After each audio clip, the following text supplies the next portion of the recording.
Finally.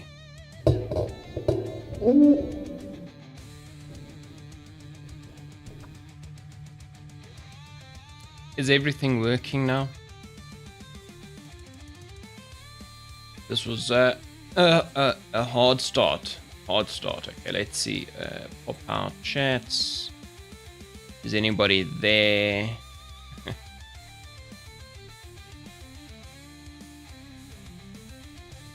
Okay, it does seem like everything is working now.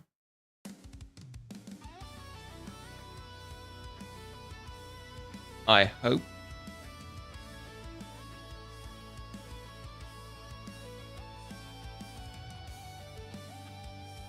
Okay, well, let's get going, shall we?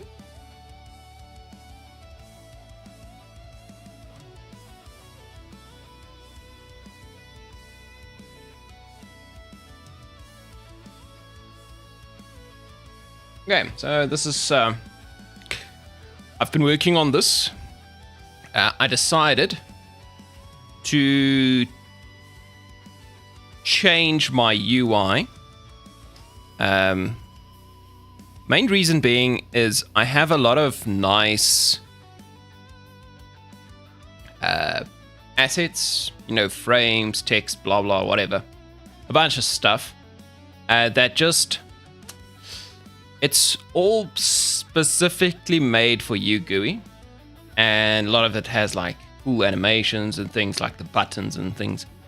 And you know, instead of trying to redo all of that, I figured, you know, maybe I should just lean into the UGUI stuff. I also wanted to make like in-world UI anyway, so I was mixing my UGUI, and I, you know, destroyed everything I've been working on so far, so it kind of made sense. Nothing like all the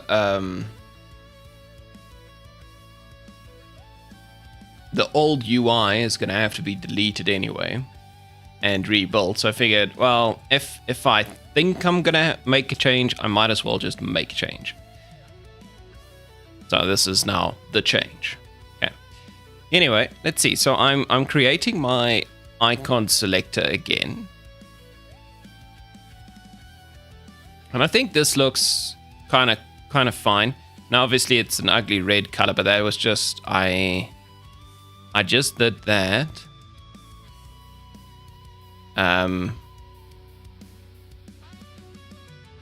Where did I add the ugly red color?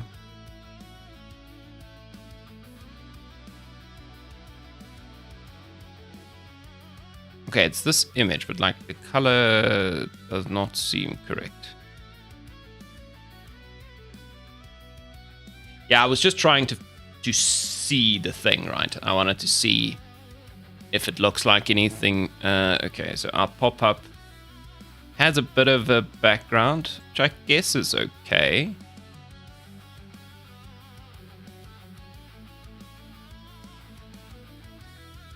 It's not really an issue. Okay, I'm still not entirely convinced that these buttons look their best.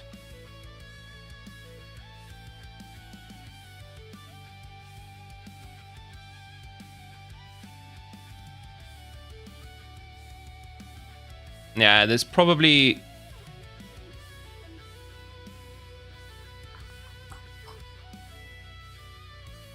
too much real estate, right? The button might be slightly bigger than it needs to be.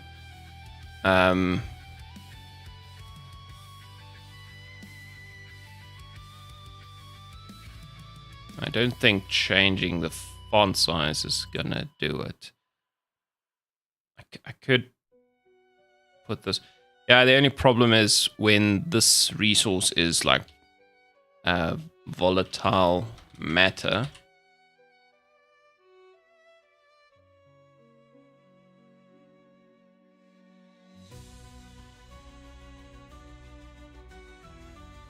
I don't know.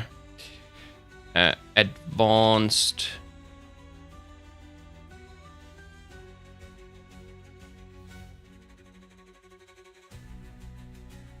Yeah, the one thing is like the, and I can't think about it this way because it might be a different language, right? Like, what is advanced propellants in something like German?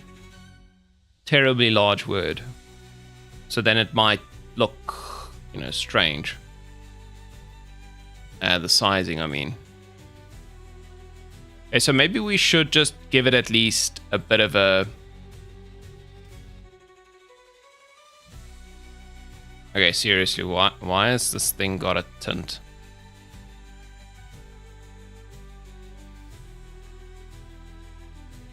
Clearly, the material...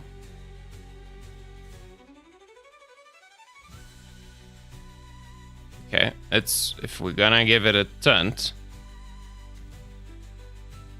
Why does it go red? Pinkish red. Did I add?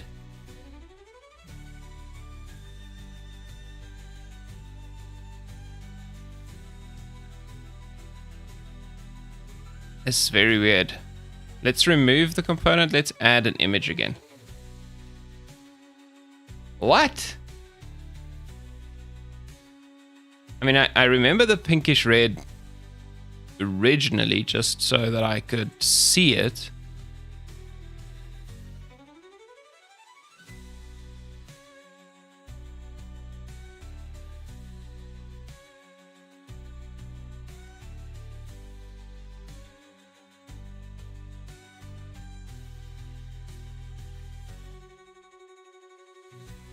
This makes no sense at all.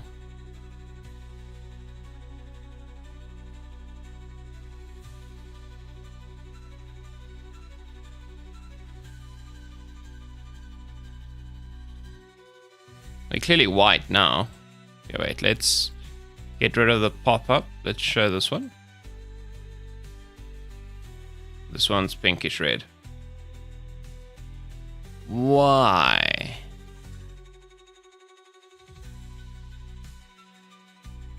Like, I can't see, like, there's the image, which has got... Okay, if I just make it white, it keeps coming out red.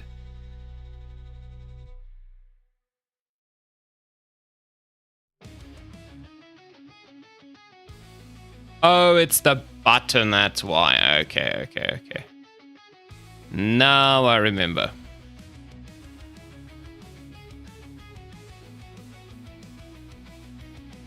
Okay. So the button's got a tint. Okay. Okay, well, let's change the button. Let's give it something, whatever. Yeah, we're not actually gonna see what the button looks like until we try to play the game and interact with it, right? Okay, what kind of sprite do we have here? Well, actually... we might actually have a bunch of nice looking buttons.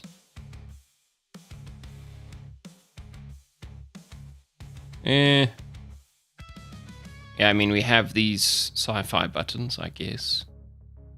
Could I made one like that? I mean, potentially.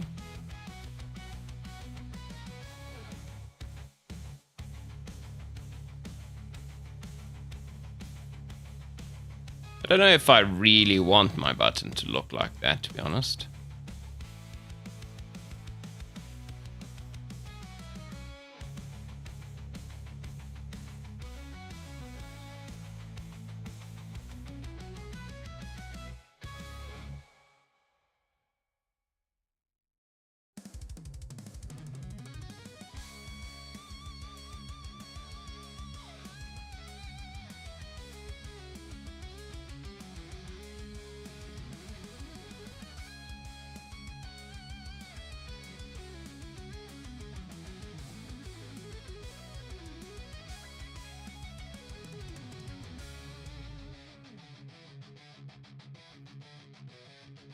Okay, let's try.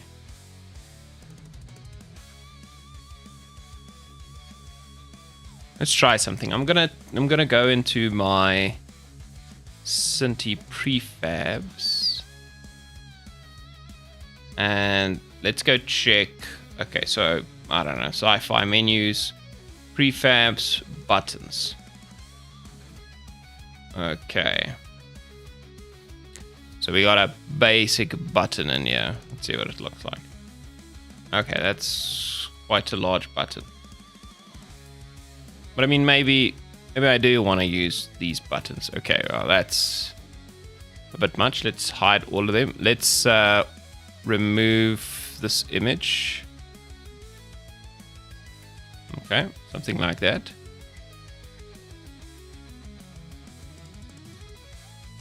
Okay, so let's see. Okay, let's just hide these for now. Okay, so something like that could be what I go for. Yeah, these buttons have a very nice animation and stuff to them, so that's why I'm thinking of just using them instead. Right, they also do have a background frame label, so I can come in here and I could change this. Let's see. No. No. No. No.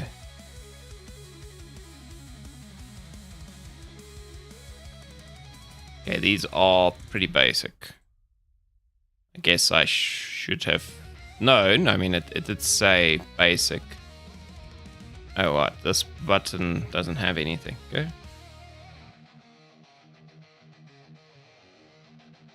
What is this one? Just an icon button.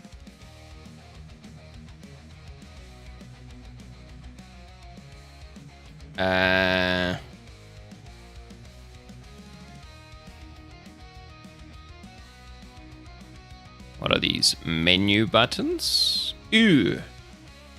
These might be interesting. Okay, let's...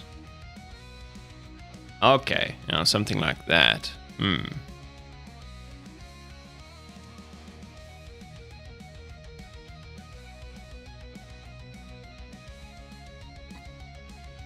don't know if I have to go this complicated, honestly.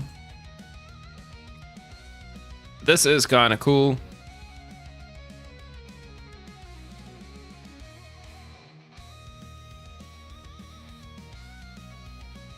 Okay, I'm inspired. Let's just make our own button. Okay, so what we could do is we could give it a frame.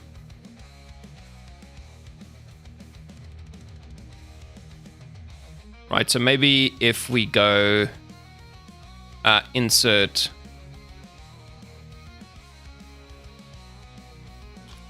UI panel, this could be our background. Let's see if we can build a button ourselves that looks kind of interesting. And we can insert a... I guess it's also a panel, but it could also just be an image frame. Right, so something like that. So we got a background. Oh, I see. The background automatically stretches. Images don't. Okay, well, let's stretch the image. Okay, so let's change this frame. Ah, no man. Right, we could just use, actually, one of these frames, right? Just a super basic frame. Nothing too hectic.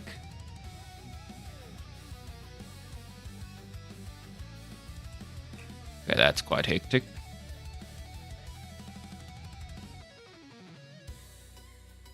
Yeah, I kind of like the orange accents.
if I use like this half frame, right, then the idea would be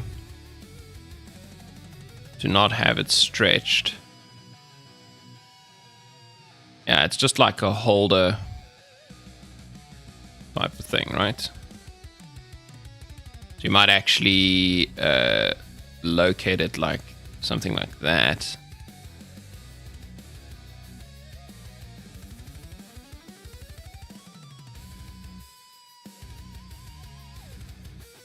Nah, I guess that would be the idea, but I don't like that idea.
These frames seem so massive.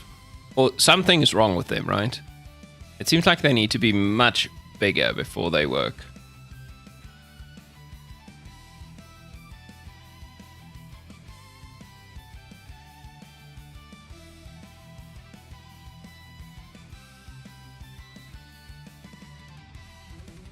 Actually, I wonder if we could...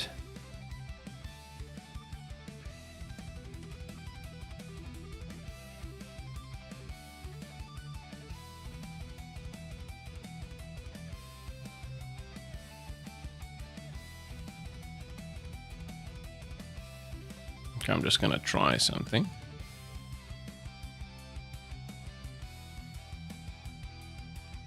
Right, at what point do these frames start? So why is it stretching like that? That's not right. Yeah, because it's sliced, right?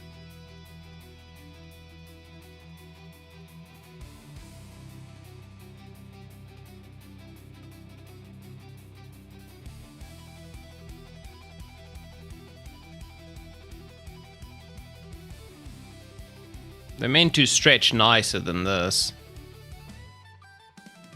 Maybe I'm missing something. Yeah, these sprites are sliced, as far as I know. They shouldn't just stretch like this. Ah, man.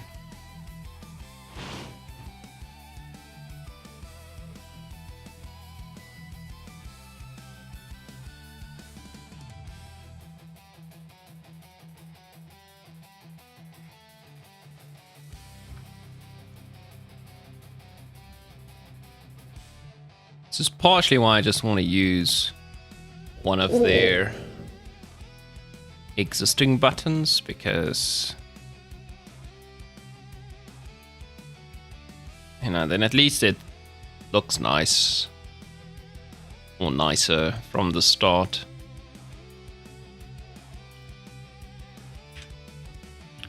Okay, whatever. Let's just try something with the background.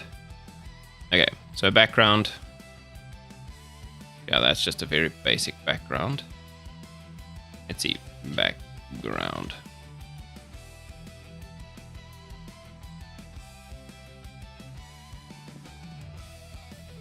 Don't know why some of these don't even show.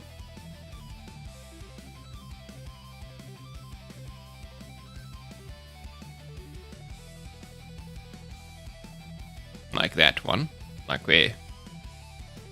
What is up, my guy? Why aren't you showing me?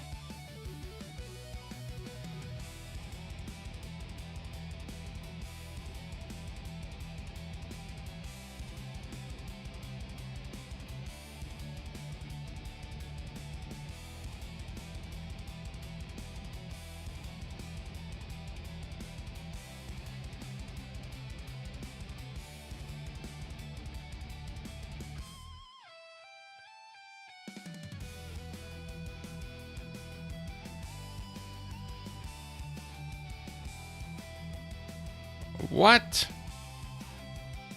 What is this thing?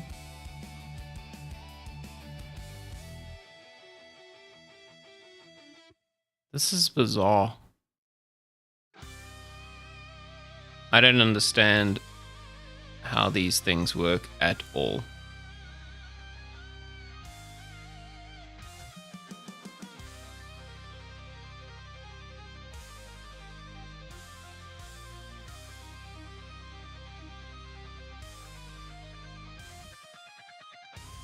Okay, let's just go with the good old classic one, right? Okay. Now, I'm assuming what I can do is I could just put this in there. Yep, I can. What I could also do... I guess I could give it an outline. If I really wanted to.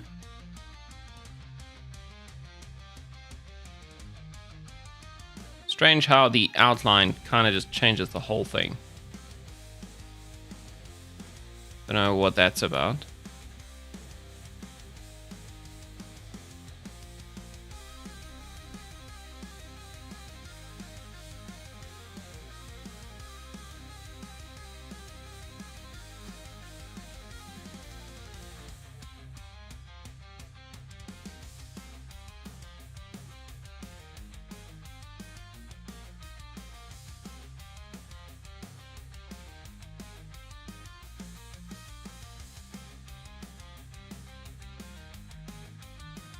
Okay, let's try this. So the highlight color needs to be that one, but slightly brighter.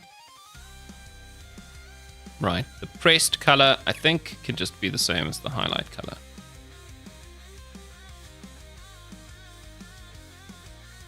The selected color can also be, well, just make it even brighter. You know, let's make these two the same. And yeah, the disabled. Okay, something like that. Let's just go with that, I guess.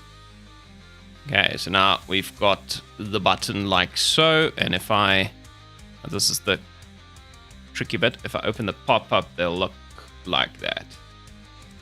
I mean, it's fine. It's not amazing, but it's okay. I'll live with it for now. Okay, so let's try and get the...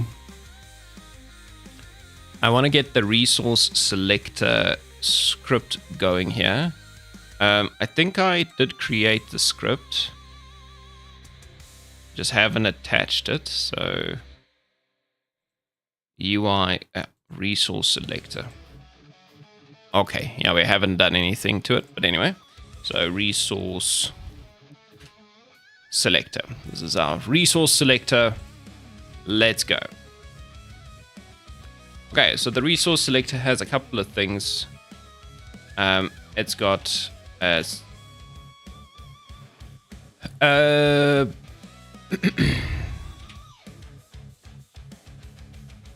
okay, so it's got a select resource button. Let's make this private. This is my main button, right? And then the other thing it's got is a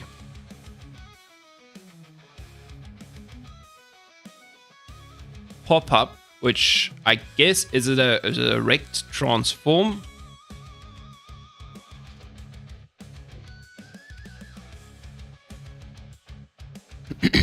So these are the first two things we need, right?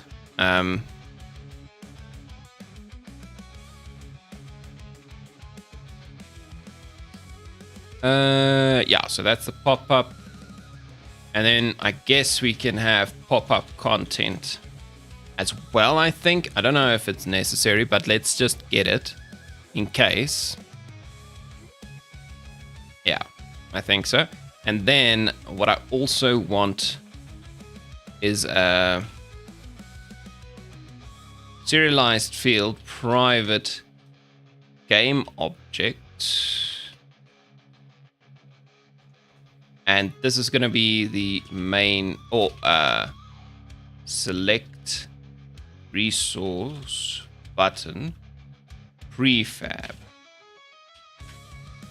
Right. So that's kind of the idea. Okay, so what did we want from this thing typically? So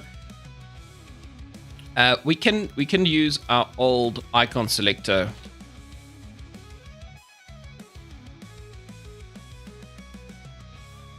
as a little bit of a guide, because this is essentially what we're trying to rebuild here. Yeah. So I don't think we used that too much, but the idea was, when main button is pressed, the pop-up needs to show, right? So we could just have a start for this thing. Do we have a start for this thing? What do we want to do on start? I guess on start, we just want to make sure our main button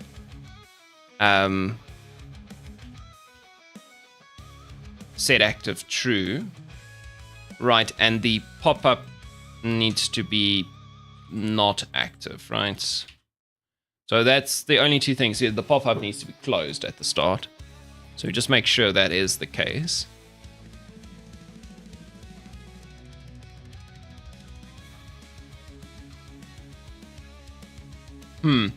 Okay, the other thing about the pop-up is it needs to be a navigation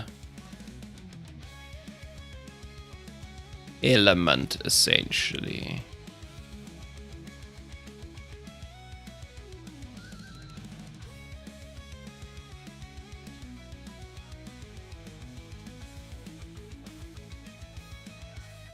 Yeah.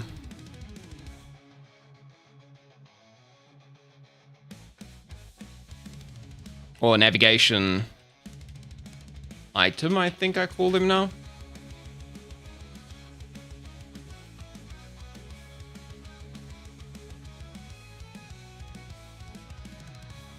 I guess I could just add it to the pop-up, right? Yeah, actually, we could just do that. We could call this thing, this pop-up is actually a navigation item. And then what we could do is we could just add the item script. Right now, this is, or it's got the component navigation item, which should mean, I should be able to grab the navigation item. Now, yeah, I think this works. Anything I put the navigation item on. Oh, come on, show me. It's got these things, and when you close, it sets the game object to false or active. Yeah, okay, so this works perfectly. Yeah, so we just have to literally put it on there, and now it will work.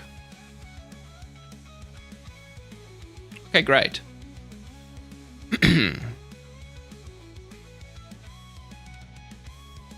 Okay, we also need a public void initialize type of function. Right, and I think what we need to do here is we need to provide a list of resource definition SO. Right, and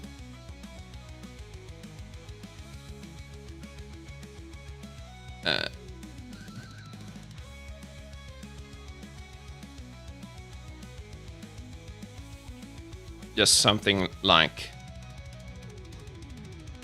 okay, using system.collections.generic. Okay, so something like that. So we need to provide a list of this. And this is essentially so that we can populate our pop-up with a bunch of resource buttons, right? Yeah.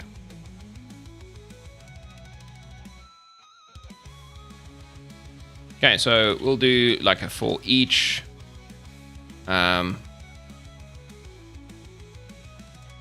definition. Whoop. Oh, come on. Resource definition SO. In resource definition SOs, right? We go through it.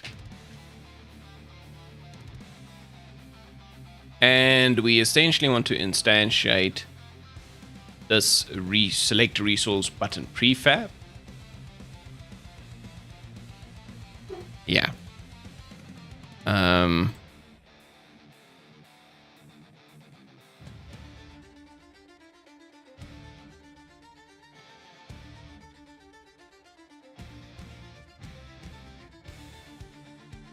not entirely sure how to instantiate again. I haven't done this in a while. Let's just do this. How do we instantiate a resource? Well, a game object from a prefab? Again, just ask our friend ChatGPT to remind us.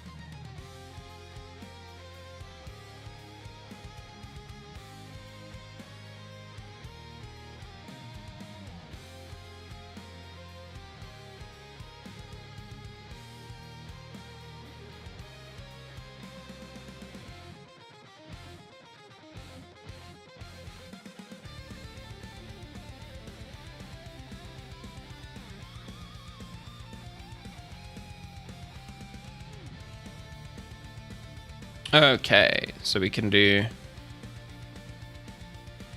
a game object. Let's just call it the button equals instantiate. Select resource button prefab, and we give it a parent, which in this case is the pop-up content. Right, which I guess works, right? Because this is a... Yeah.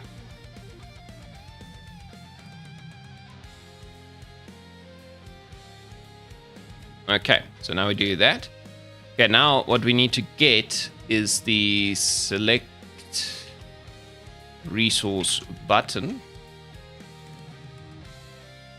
And let's just call this one the game object.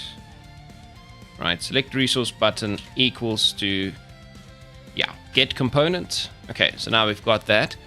And the select resource button needs to be instantiated as well. So we need to do an instantiate.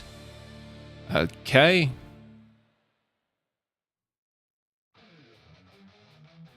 Okay, it'll start itself as far as I know. Yeah. Okay, so select resource button dot init, and we give it the SO, so now it's good. And we can do select resource button dot on clicked.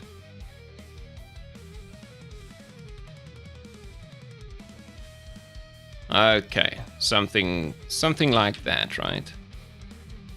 And we can do this for every single resource button. Okay.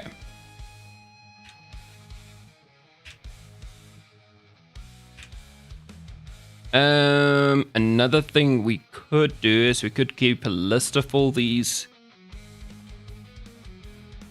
in case we want to unregister the callbacks. So maybe we do that. Serialized field. No, not serialized field. What am I doing? Private list of resource. No. Select. Hey Louise, what's up? I'm pretty good, and you? Buttons, right? Something like that. Okay, and when we start, we just do select resource buttons is a new list of those. Right, and then every time we go here, we do select resource buttons dot add select resource button. No problem. Yo, that man Robin. Yeah, man, I do talk to myself, you're right.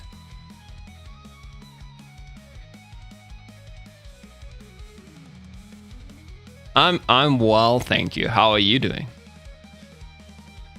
Okay, I think this is looking like something. So we've initialized, and we are listening to everything in the pop-up potentially.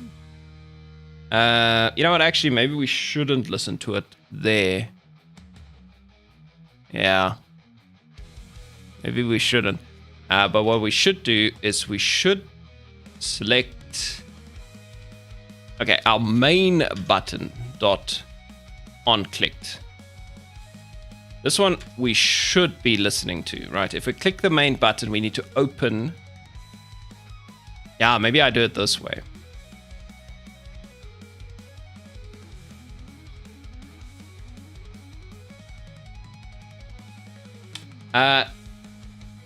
Yeah, I did. I do this off stream. The talking to myself. Yes, I definitely do that off stream. I also work on the game off stream. And then I talk to myself. It's a habit now.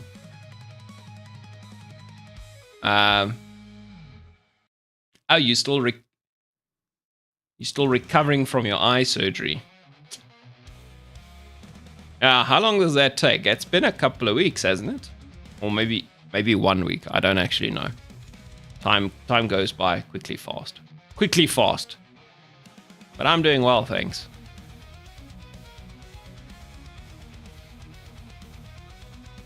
One to 6 weeks. Okay, wow, that is a while. Am I training my prefrontal cortex?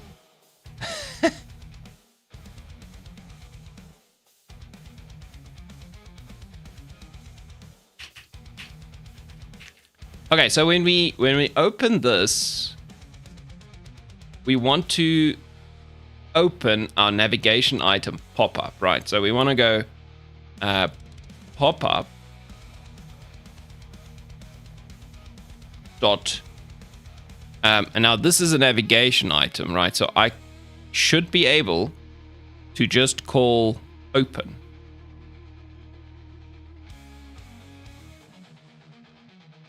Oh no, wait, this is not the way I'm supposed to open this. Now I'm supposed to open things that are navigation items through my navigation manager.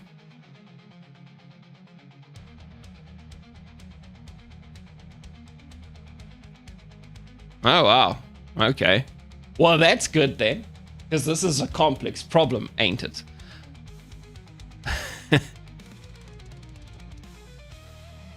Okay, so since I'm opening a navigation item, I shouldn't open it like this.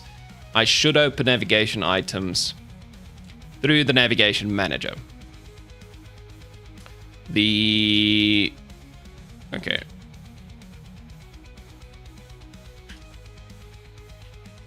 Where does that thing live currently? Okay, so it exists at least. But yeah, how do I access this? I think it's in my UI manager. Well, okay, my old UI manager at least. I should create a new UI manager.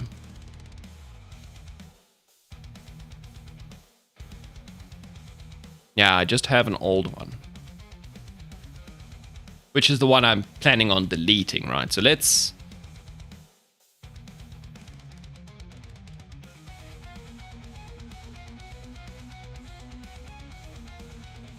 create a new, add new item, UI manager. Right, so this is now our fresh new UI manager. And where is my... So some of the stuff I need to do... Well, okay. Public class UI manager. Okay, this is again a mono behavior.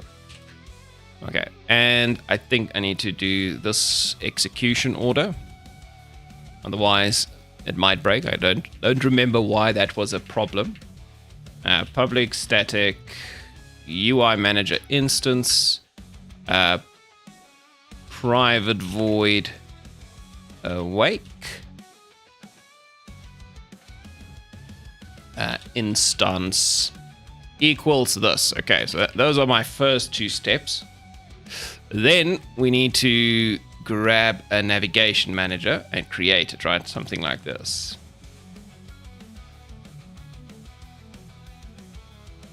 Yeah, we could do this over here. Navigation manager, navigation new.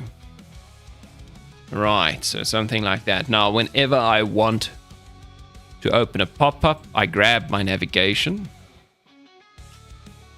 and I use that. Yeah.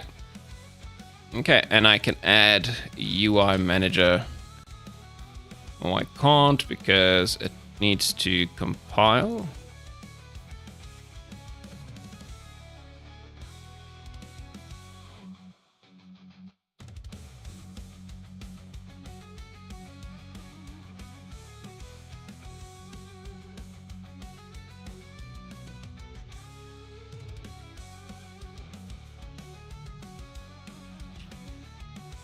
Oh, there we go.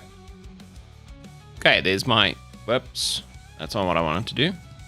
Okay, so the UI manager now lives there, which means when I want my resource selector to open a pop-up, the way I do that is actually not by doing it that way. I go UI manager dot nav instance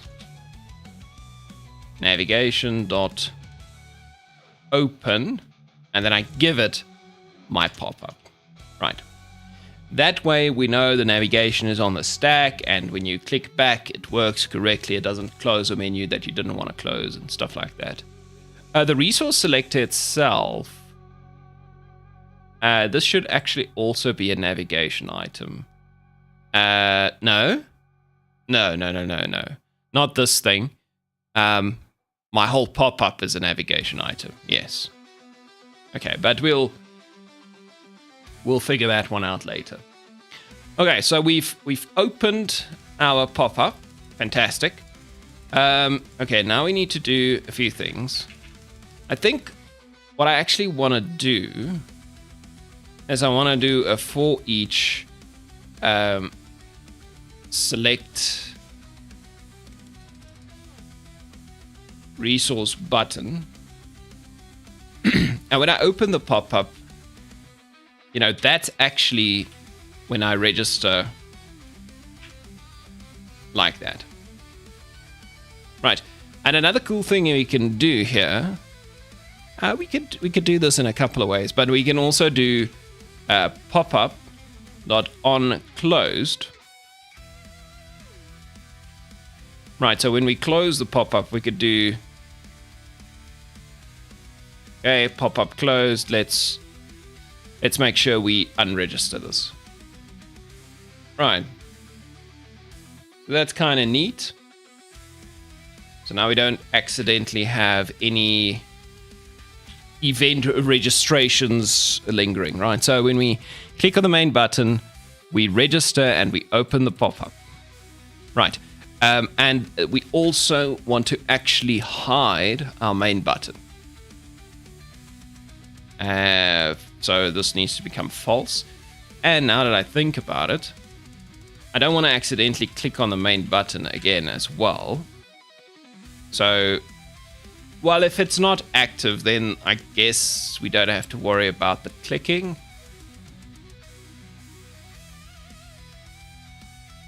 Potentially. Yeah, maybe it's fine. I don't actually know. But anyway. Something like that. So we initialize. Oh wait, we never added anything to pop-up content. Oh no, we did, yeah. When we instantiate this, it gets added to pop-up content. Okay, another thing I want to do is maybe pop-up content dot.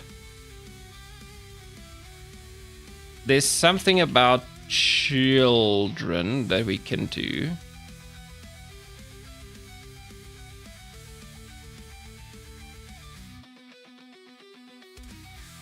Yeah. How do I do that? How do I remove or delete or get rid of all the children of a game object?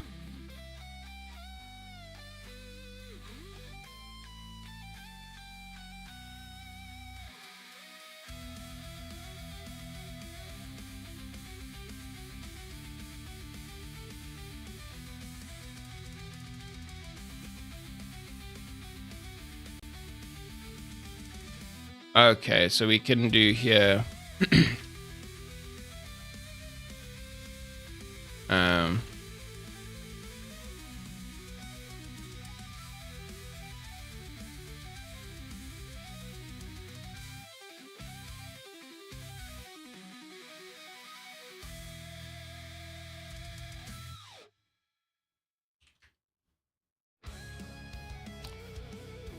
We want to destroy child.game object, right? Something like that. This I just want to do so that I'm sure there's no, these things that I put in here just to test. I want to just get rid of them. So if I instantiate a new resource selector, I need it to be clean, right? So I just get rid of them first, and then I try again.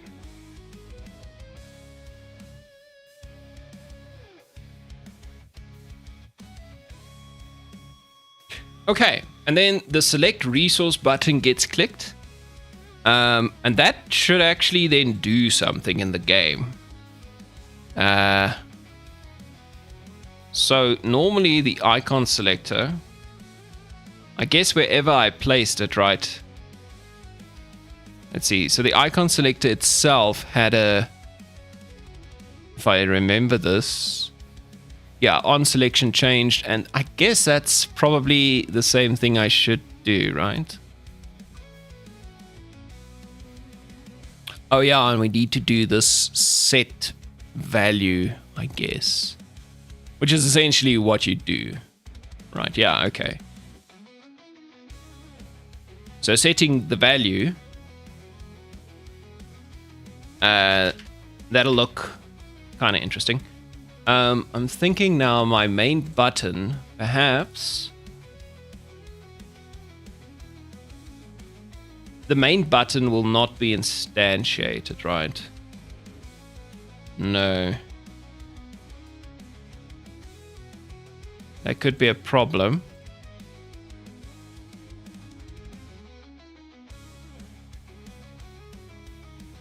Now that sets the resource definition SO. The sprite, the text. We are listening for the click, so that helps. What we could do, we could say resource ID.text. Okay, I'm just thinking about this.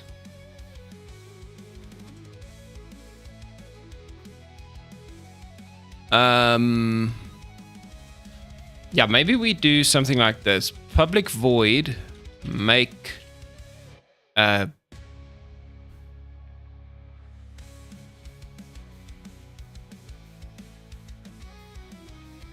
make blank or something like that.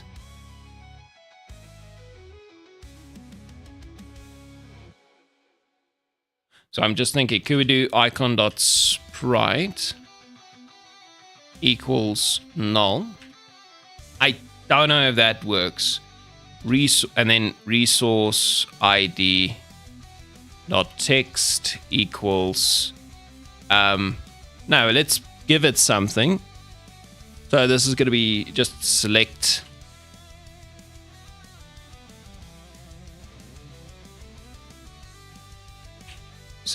resource, and then maybe our resource definition SO can just be null.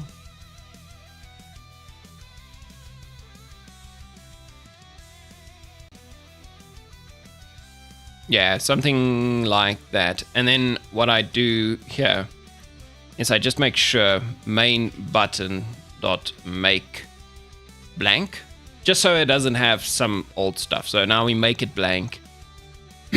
and that's okay.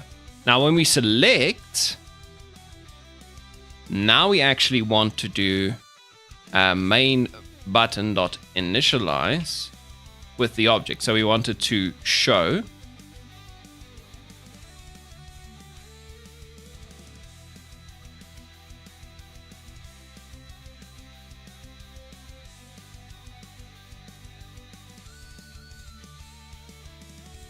Okay, so a few things we want to do. So first things we want to do, UI manager, no,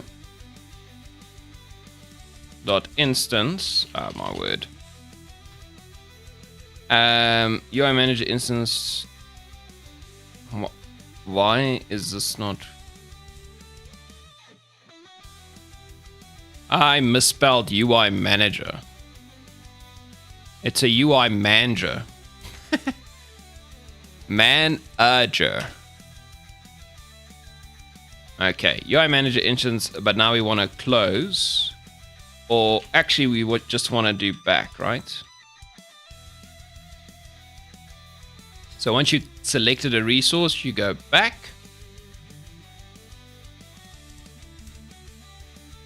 Yeah.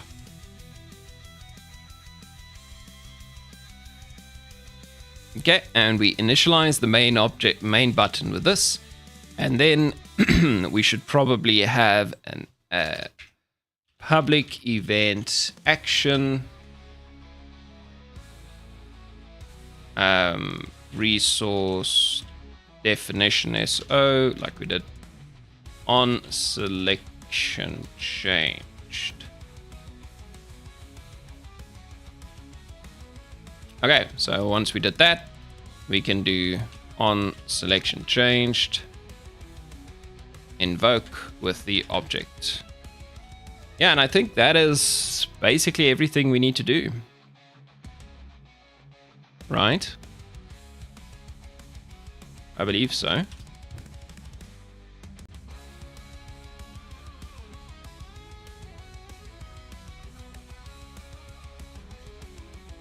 Okay, so that is a resource selector.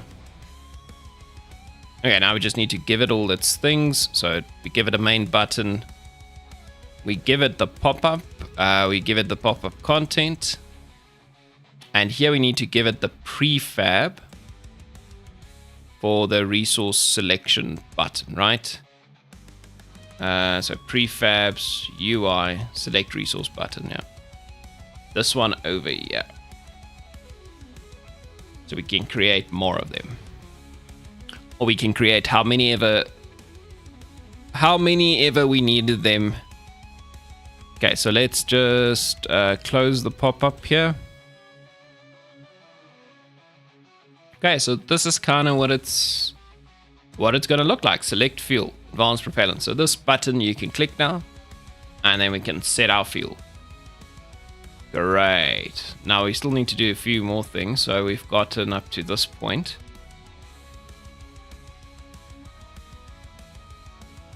Let me just snip this so I don't have to keep coming back here. There we go. Okay, so the next thing we need to include here would be our fuel allocation.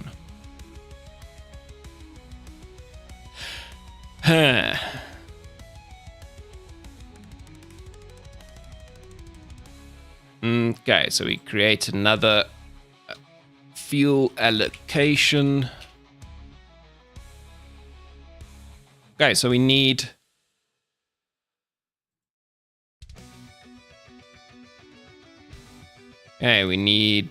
something like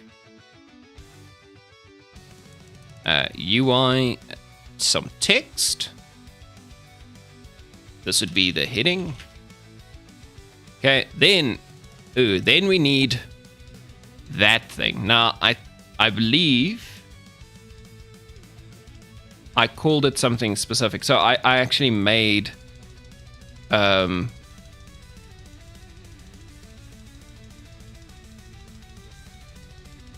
custom element. I called it integer field with buttons, because I'm using this kind of thing a lot. Yeah, so what I think I should create then is an empty integer in, oh, I see.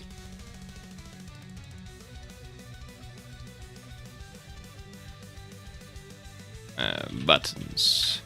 Now, I don't know how this works, to be honest with you, but let's see. So we obviously want some kind of a button. Well,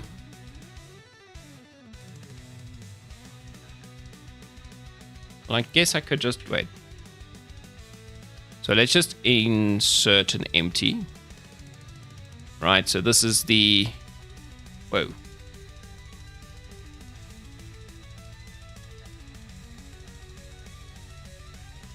This would be the decrease button, for instance. And we need to insert a... I think I saw an input field. Yeah. I have no idea how these works. How these work.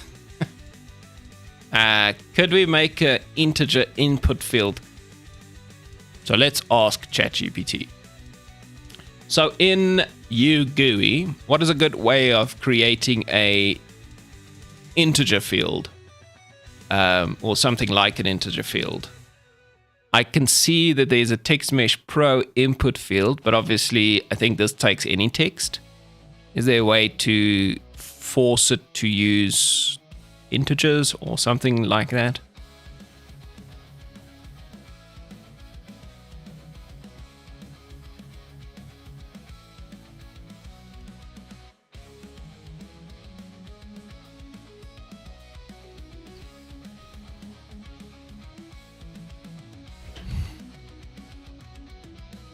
Okay, there's a content type setting, I suppose, right? Okay, content type, integer number. Oh, perfect.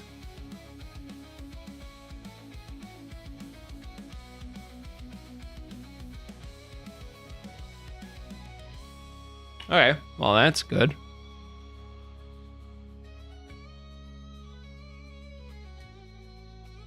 Okay, I'll be right back.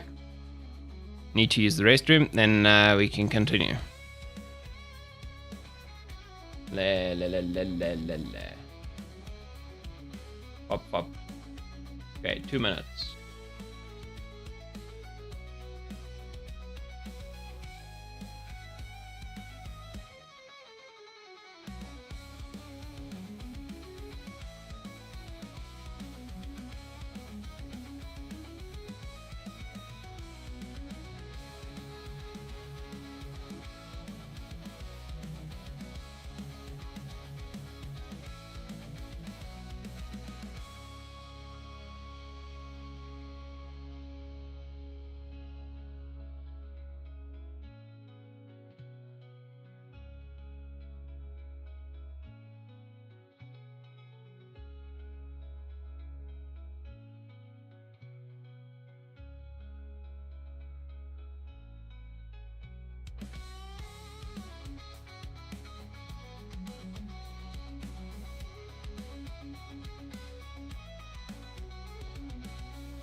I'm back. Okay, so now we have an integer field. Okay, so a few things. Let's make this thing the full width. All right. Yeah, and let's then move it down. Oh, wait. Not that one. I'm doing the wrong thing. I want the whole fuel allocation thing to be full width. Like that. And I want to move it down. Yes. There we go. Okay, then the heading, you know, we could put that on the side. And we could figure out, okay, so let's see. This selection was 100, so let's just make this one 100 as well. Right, and now I can see why it's a good idea to yeah. To make like prefabs that just, you know, have all these look the same. Okay, so this is now fuel allocation. Okay, so that's a little bit of a larger thing. So I guess we could change the width.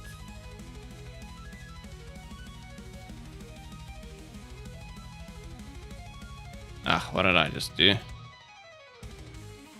Yeah, fuel allocation.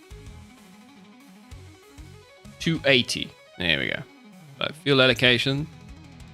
Okay, now this integer field with buttons thing. We want to...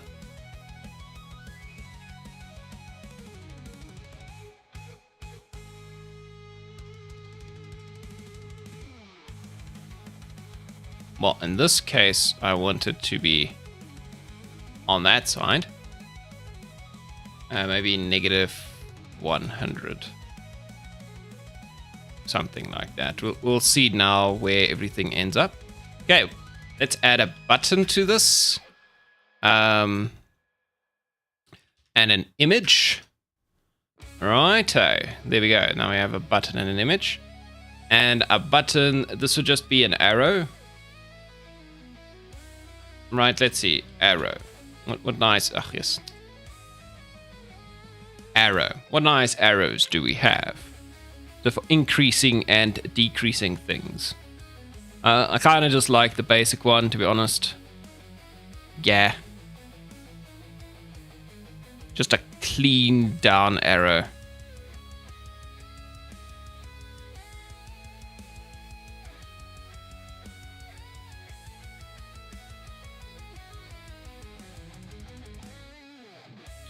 Okay, what is the width of this thing? I actually don't know. Okay, but let's see. This 50 by 50. I have no idea. Can we just see what the arrow looks like? Okay. That's a bit small, right? Yeah. So 100 by 100 is probably better.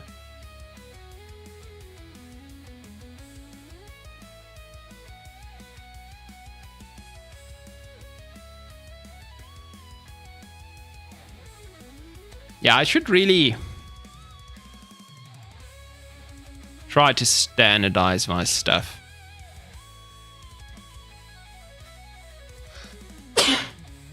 Like, I should make a button element, and you can change the image to whatever you want, but the idea would be that at least, like, all this coloring is going to be the same. Yeah, well, anyway. Okay, so let's see. Negative 200. I don't actually know. Wait, no, that seems too much. Okay, we'll figure this out. This thing doesn't seem okay. So let's add a component here, image. Not whatever that component is. I just want to add an image so I can see what the size is. Right. Okay, so that's the size. Okay, let's make it like 300. And then we can change the position. Something like that. Okay. The height honestly can be like 75, I feel like. That's a good height. Okay, so now this is looking a little bit better. And let's change the...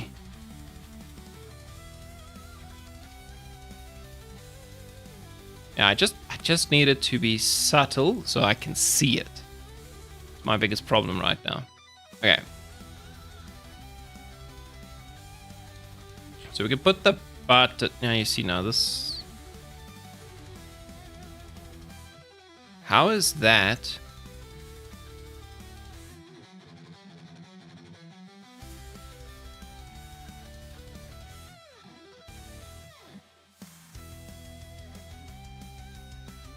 You know what? Let's add another image. It says I can't. Okay, fine. Okay, let's just not have an image. Okay, yeah, that's the thing. Okay, so the button is actually quite large. It's just the image.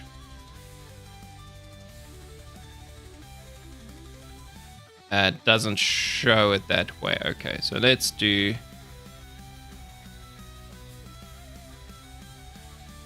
I guess I actually just wanted that size.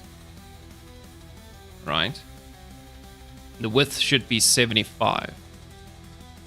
Yeah, I think that's the way it should be. Okay, now if we get an arrow.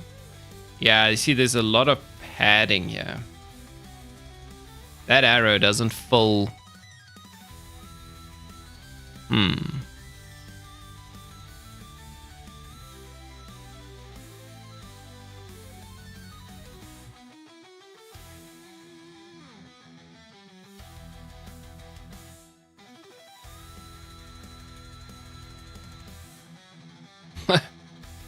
Ooh. Okay, whatever that was.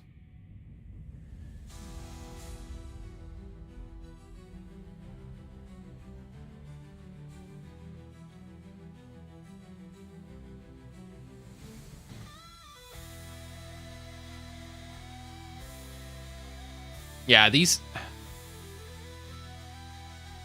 buttons are a bit funny. Or at least the image is a bit funny because the image doesn't fill the entire space.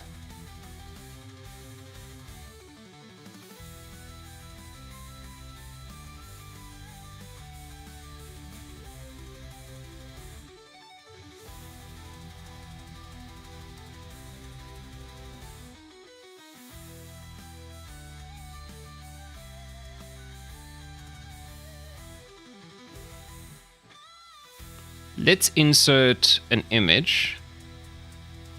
Right, and let's make this the arrow. Just gonna try something, right? Okay, and then this image I'm just gonna remove. Okay. I'm also just gonna make it transparent so I can see, okay. So as far as I understand it, the interactable space for the button will be that.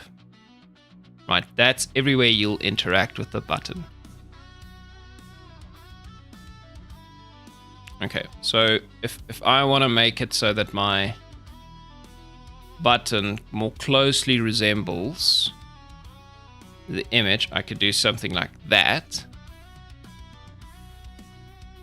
Right, so 40 by 40, I guess. Well, okay, the top and the total size needs to be 40, so maybe I just need to do this instead. Yeah. So the size, you can make it to 40. Something like that.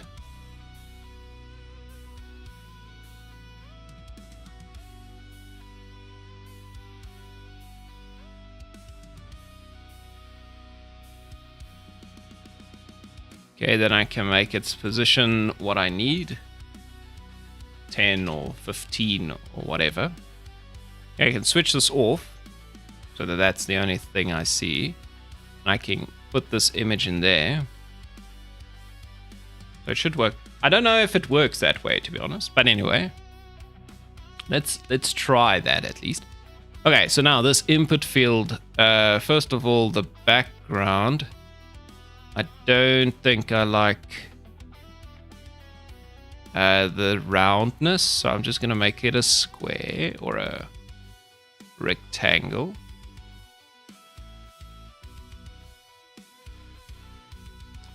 Yeah, I kind of liked it just being black.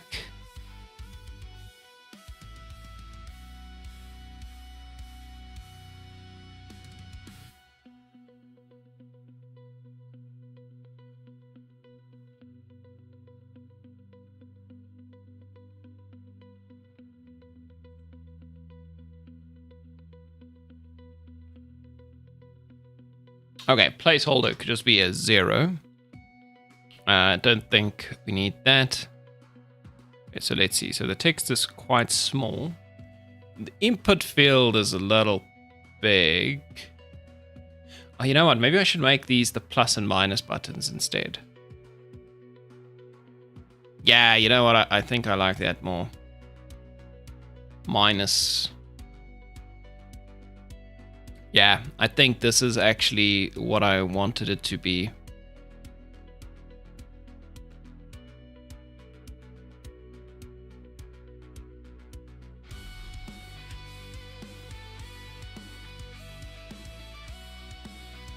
Yeah, let's do this. Let's get rid of this image.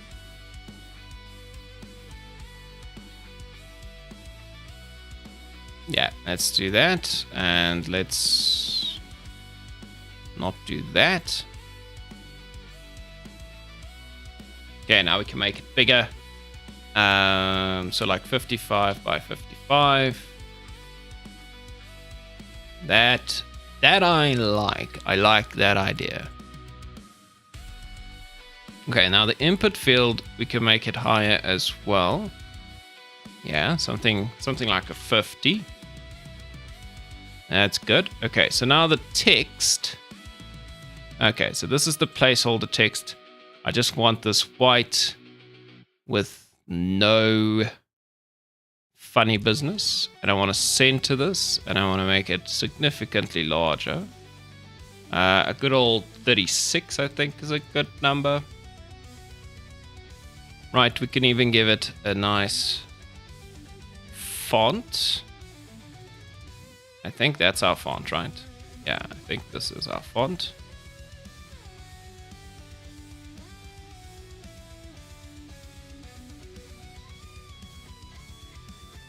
Yeah, I think I could copy component, right? I can copy component.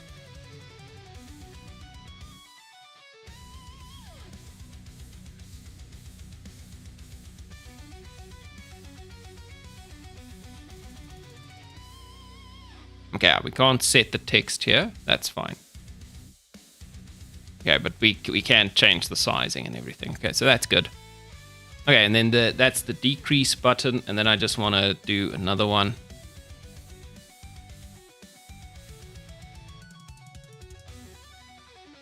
This is the increase button.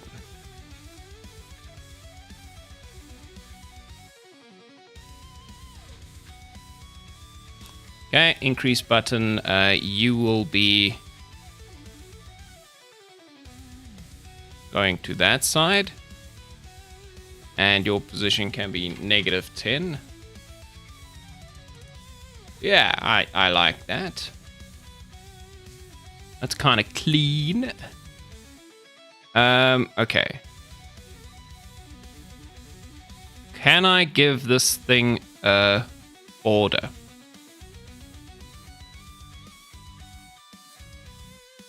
Let's see, outline. I want to have a white outline.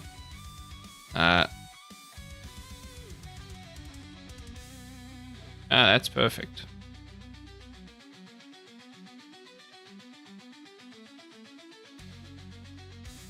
Here we go. That's pretty close to what I had it.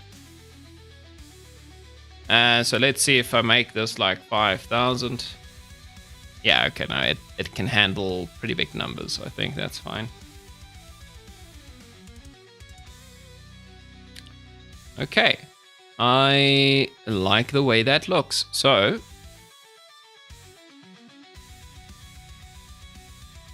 my integer field with buttons, you are now a prefab.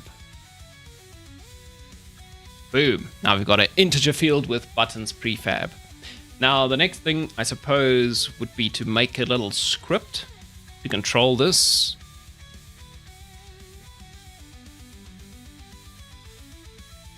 Yeah. For sure. Okay, so we can, again, let's see, integer field with buttons. Let's see, what did I do previously? Okay, it was painfully complicated previously.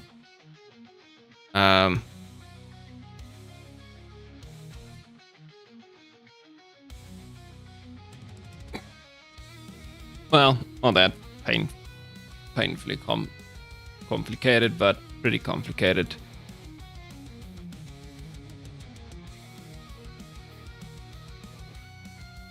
Okay, so the first thing I have to do is just give it a new name. Old integer field with buttons. Because I'm going to create a new one.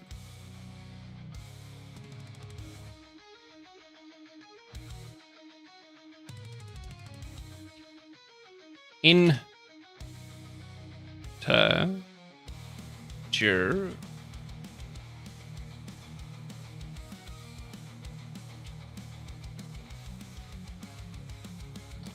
geez, these random capitals. Buttons.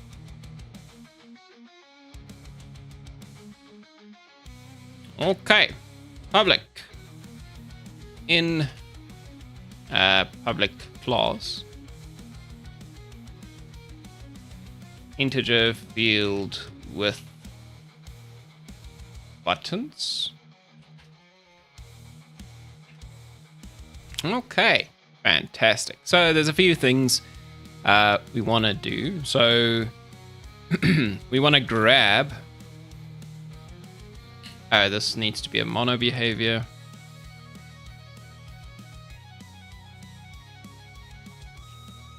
And then we need to do the serialized field. Private. Okay, so we need the increase button, right? This is going to be a button, I believe. Increase button. Okay, then we're going to have the decrease button. Okay, so those two are pretty straightforward. Okay, now we have the TM Pro. So how do we handle this now?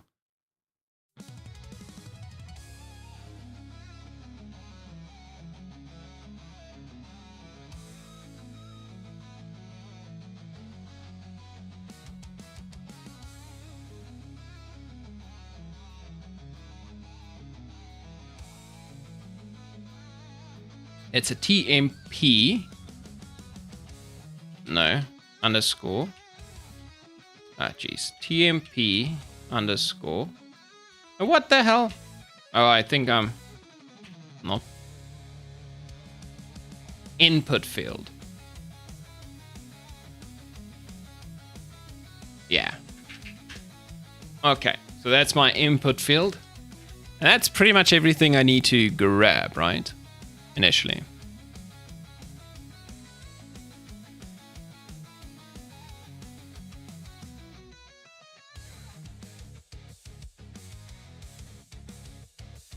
Okay, so now this input field, does it have things like, things that fire when you change? Okay, on change event, I guess. Yeah, this is essentially the one I want, right?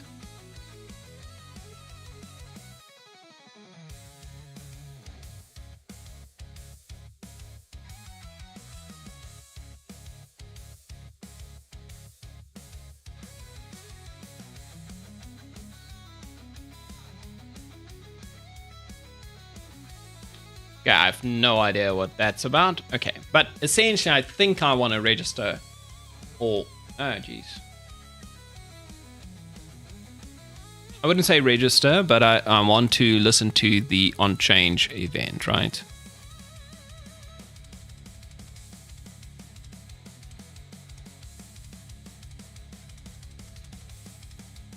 Yeah, okay.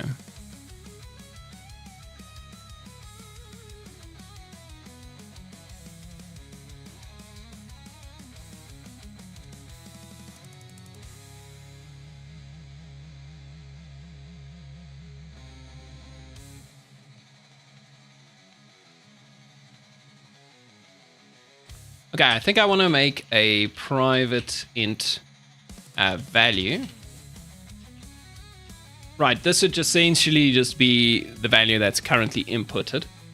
And we could just start this off as being 0. Right, yeah. Okay, now when we start, what do we want to do?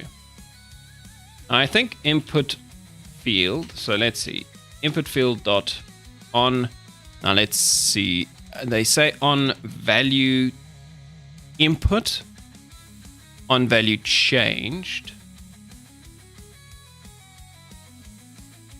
I think it's on value changed, add listener, right? We have to do that. Okay, and then I have to have private void value changed.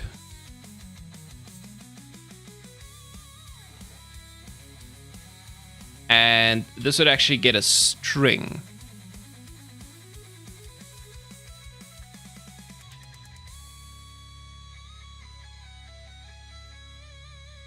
Right, I think so. So let's see. So add listener. Yeah, it's an event with a string. So add listener. So we do value changed. Right, okay. So that works. Oh yeah, and now we just need to do if int.tryParse. Yeah, like that. Value string out int value. Let's just call this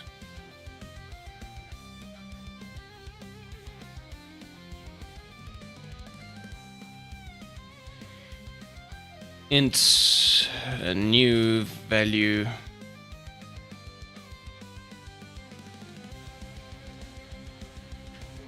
Didn't think I need to do this, but anyway. Yeah, actually, if I have the value there, whatever, doesn't matter.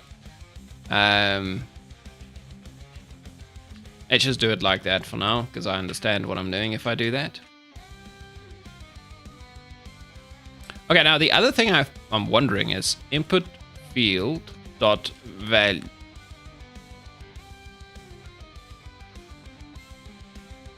Change.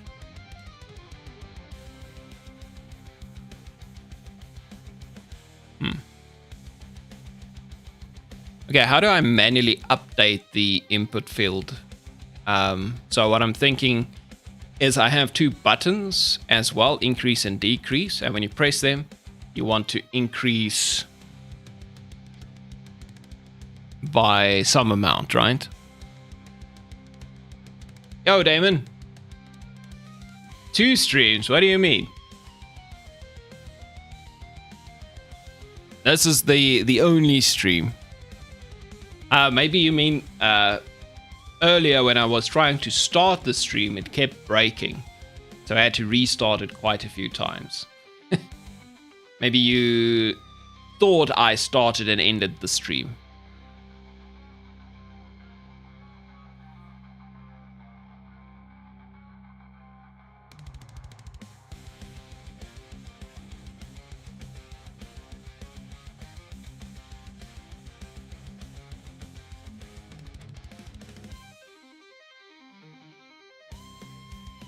Okay, so that's the way this works. I thought it's something like that. So increase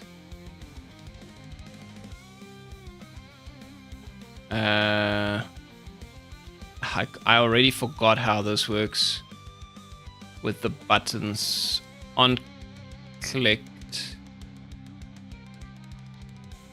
Yeah, no, that one works like that, but the normal buttons, they work a little bit differently.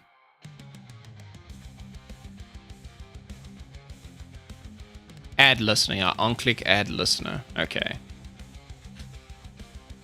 So we have to need private void increase button clicked.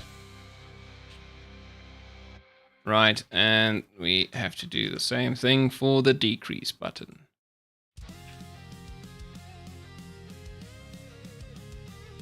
Yeah, then we do on click add dot, wait, yes, add listener, and we do increase button clicked. Right, and then we do the same for the decrease button, like so. Okay, now we just need to figure out what we do here. So increasing and decreasing these things, they will increase and decrease with a value, a set value. Maybe that's something else we have to do. So private int increment. All right. Oh, and actually is another thing we could do. If new value less than 0, then we just do value equals 0. No. What are you doing? Okay, else.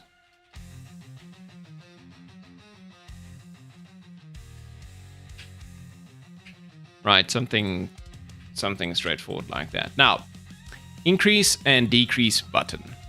Now, increase button, we basically have an increment, and I think we need to initialize this thing somehow and give it an increment, right? So we'll have a public void, because depending on where you use this, right, you might want a big increment or a small increment. Right, so we need to, when you initialize this, you need to do int and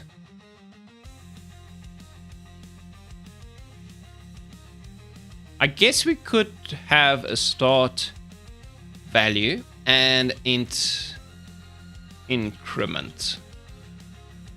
Yeah, maybe we do something like that, right? I think that's fine. Yeah, and then we could do input field dot text.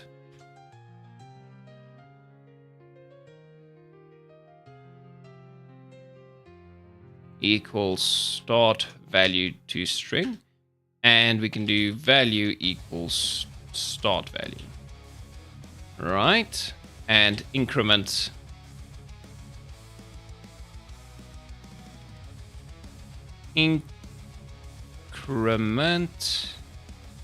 okay, it would be this, yeah, just something basic like that. Okay, now if you click the increase button, the first thing is value will just go plus equal by increment, right? And then we need to set our text input field dot text equals value dot to string, right? Something like that. And when we decrement, we do value minus equal increment, but now we need to check if value is equal to less than 0. Then value must be equal to 0, so we can't go below. And then we just do input field dot text value to string. Right, straightforward.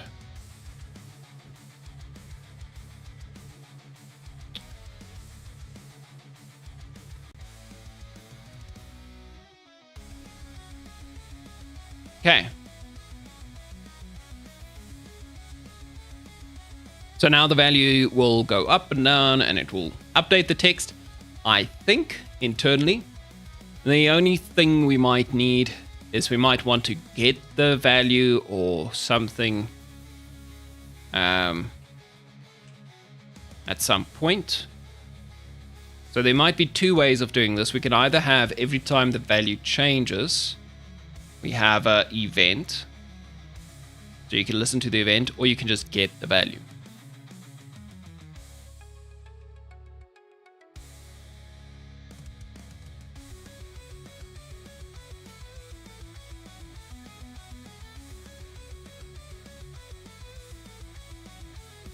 Yeah, so I could do something like public event action with an integer on value changed. Right, and then I could just essentially do this every time I change the value. So like for here, value change, so we do on value change. Now we can just send the value itself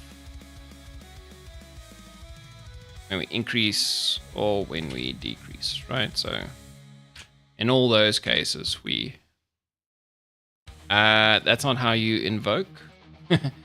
Dot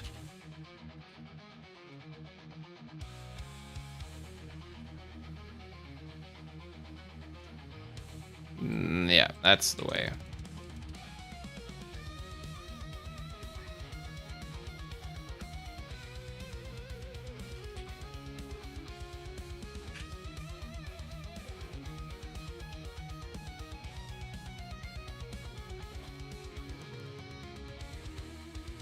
Okay. What else do we need to do? We could have a way to get the value.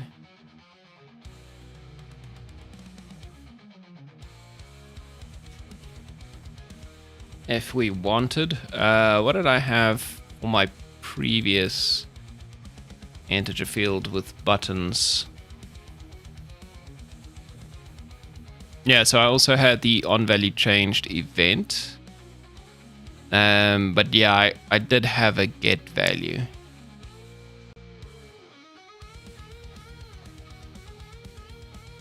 And I had a set value without notify. Yeah, that was unnecessarily complicated. When did I want to set the value?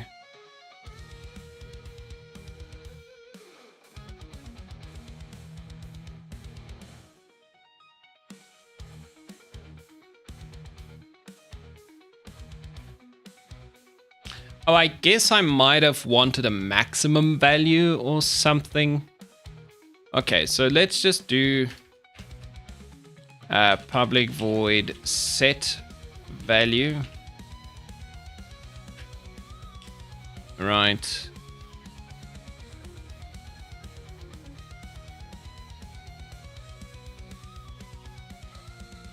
Just thinking. Okay, a public int get value.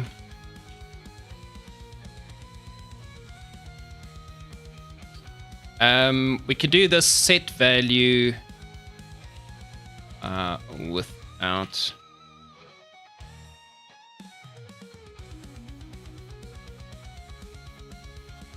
You can call it the same thing.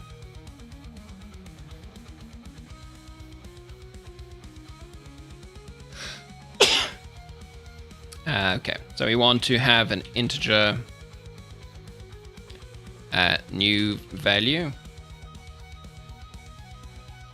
So we do value is equal to new value, but then yeah, we just change our input field as well.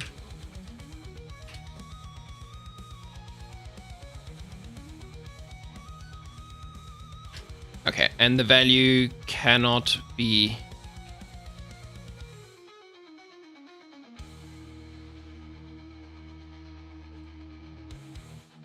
we could just do something like that, so we can't insert a negative value. Okay, I think that's everything I would need.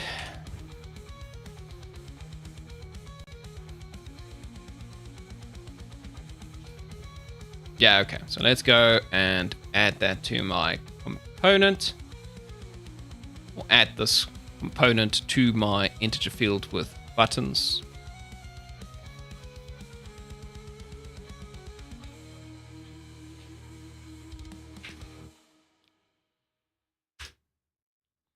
Okay, so we need the decrease button is that one, increase button is that one, and my input field is that one.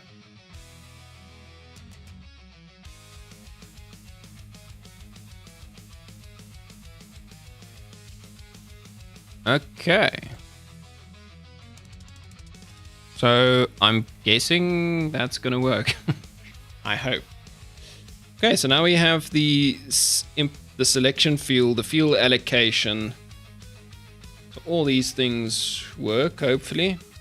Now we just need 2 more buttons, which are just my cancel and confirm buttons. Right. But these really don't need to be complicated.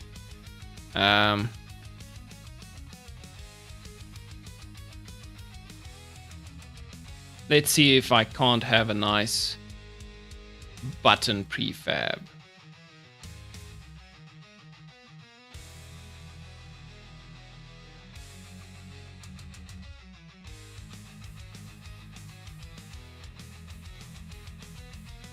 Okay, that's not the bottom button I want. I wish I could see what these buttons look like.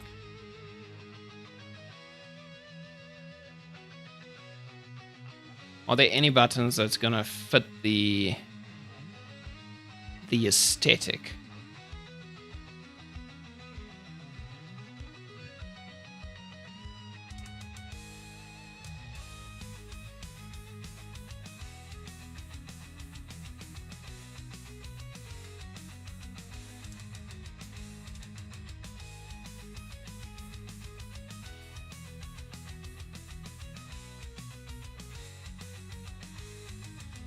Okay, now that button is...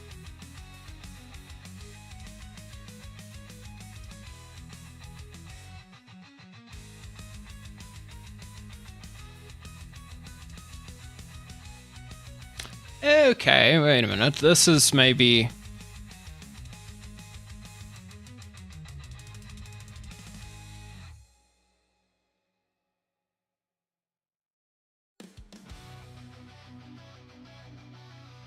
They could be my buttons.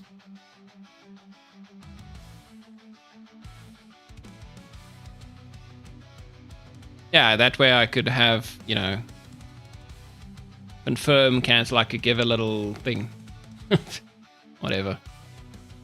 Okay, wait. Let's go with this one then.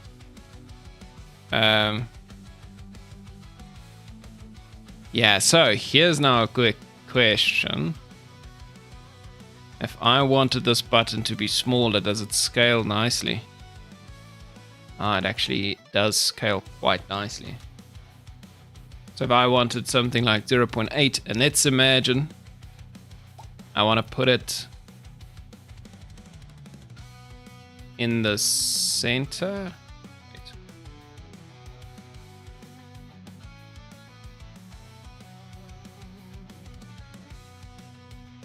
It sure does not look like the center.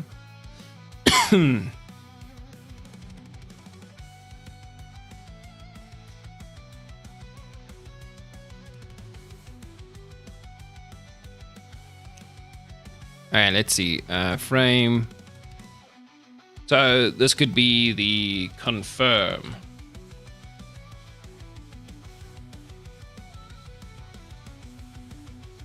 Right.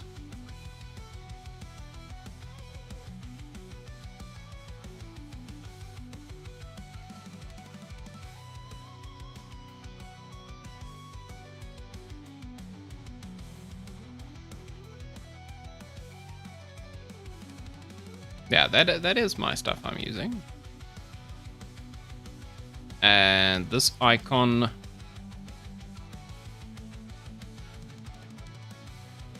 I suppose it's that thing, right? Yes.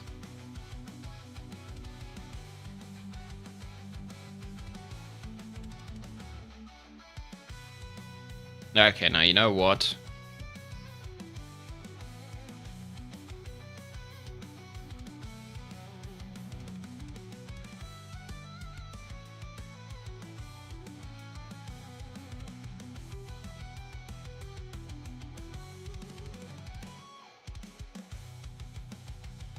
Yes, there's so many buttons. My biggest problem is I don't really...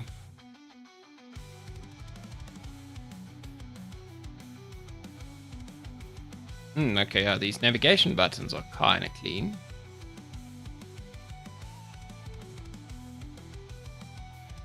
Yeah, let's put all of them in there.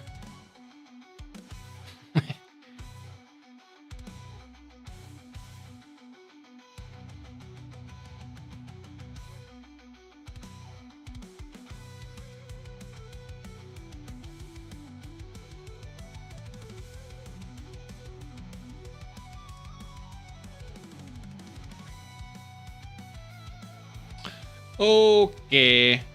Okay, so out of these buttons, I think only the orange one is kind of a button I would go with. Maybe. Yeah, actually, I don't know. I don't know anything about creating good UI, so this is very hard.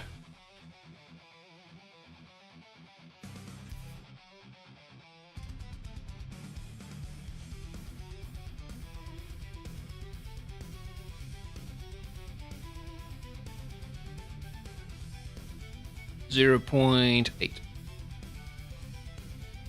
So if we did this and we said this is the confirm,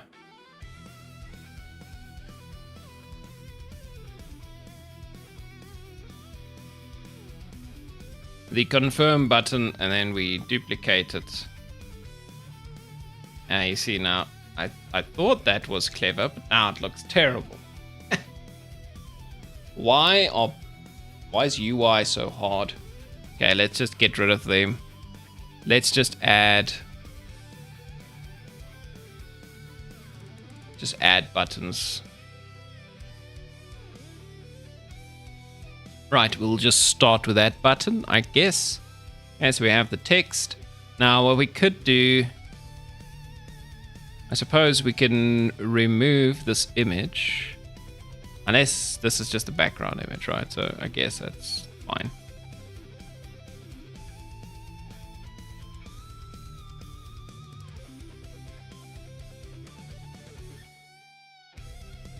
And let's make it a little bit higher. Make it a little bit bigger. Let's make the text bigger. Let's change the font to this one. Yeah. Cancel. Right.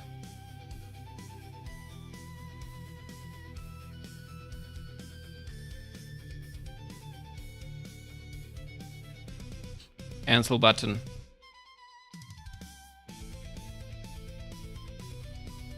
Confirm button.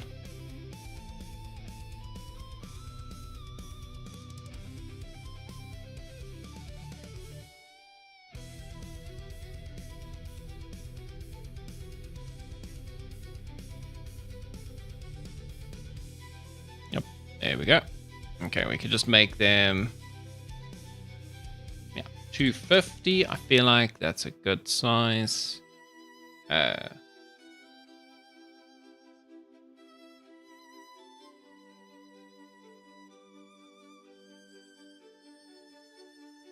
Okay. Negative 220. Okay, the X positions, we'll figure that out now. Yeah, so 0. Negative 150 and 150.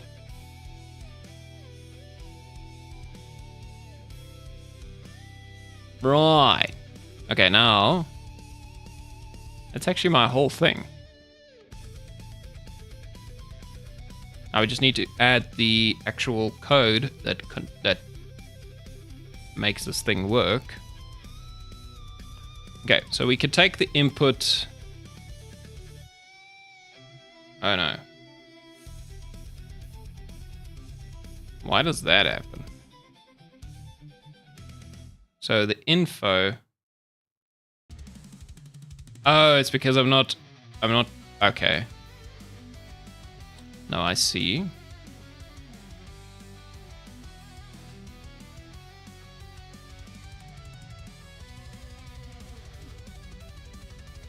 Okay, why did I make it work like that? Okay, then basically I need to change the height of the whole thing.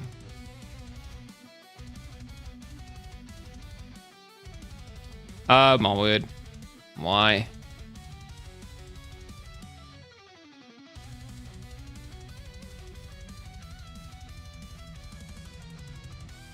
Ah. I see.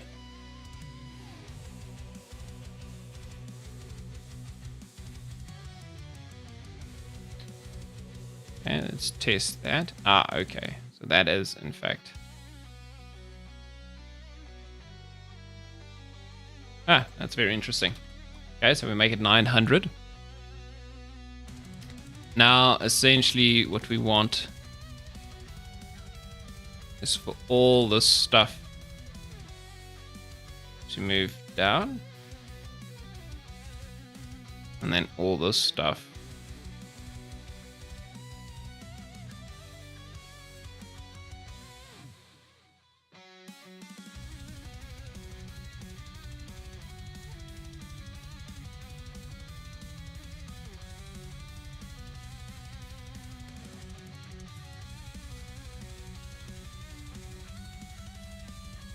Oh, okay, cool.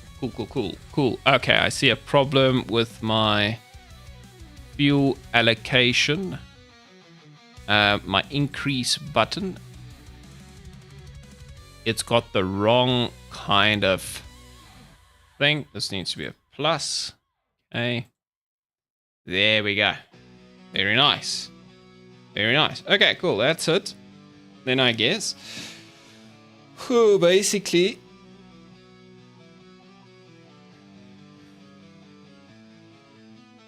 I mean, it looks kind of nice. These two buttons seem a little bit off, but like, I honestly don't know. I don't know what to do about that. Like, I don't know how to make these buttons look better.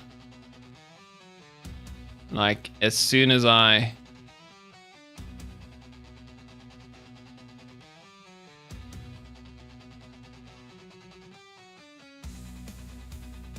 start fiddling with these things.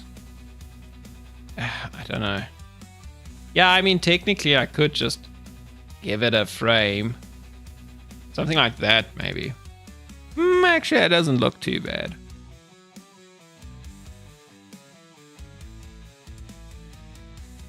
Okay, let's try that. So let's give both of them...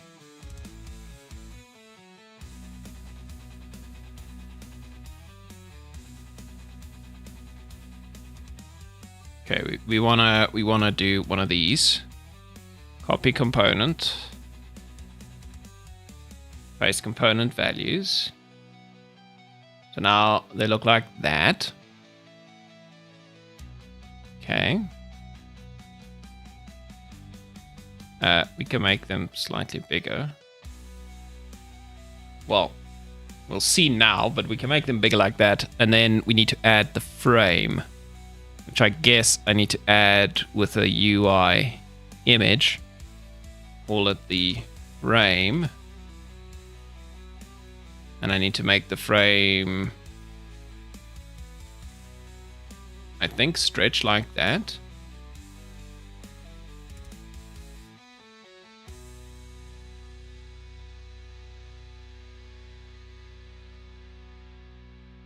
Kablamo. Hey, that actually worked.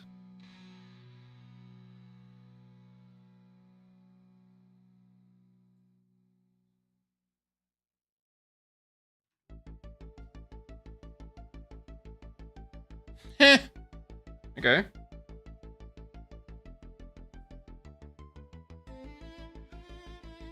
Now I guess what we could also do maybe is just change the...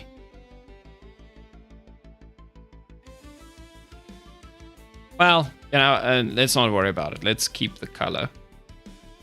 Okay, negative 170 perhaps. Yeah, that seems okay.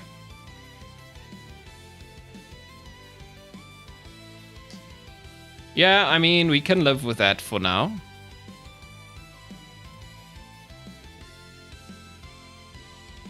I feel like these buttons need to live even lower.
Okay, I can live with that for now.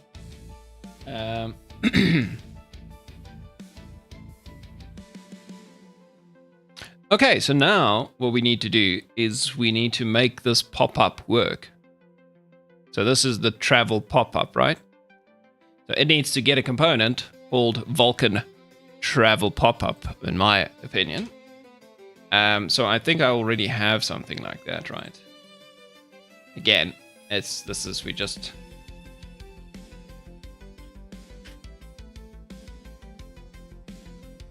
Okay, we've got something called the panel view.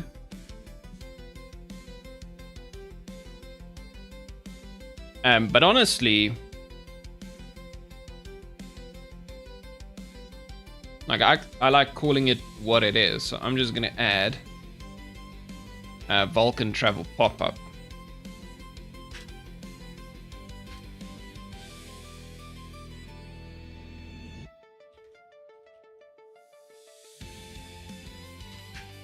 There we go. Nothing fancy. Right, we just call it what it is. Okay, now we need to think about, what kind of things this pop-up has. So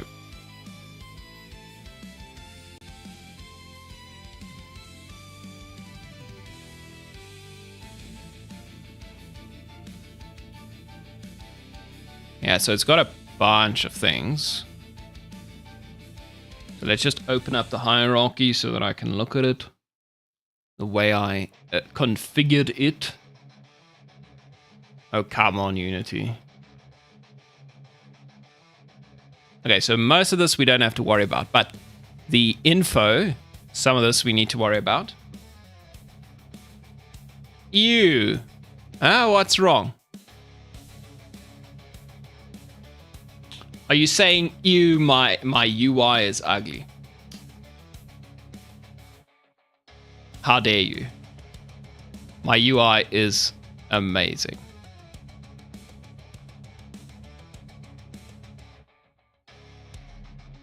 Okay, so if we go from top to bottom, we'll need...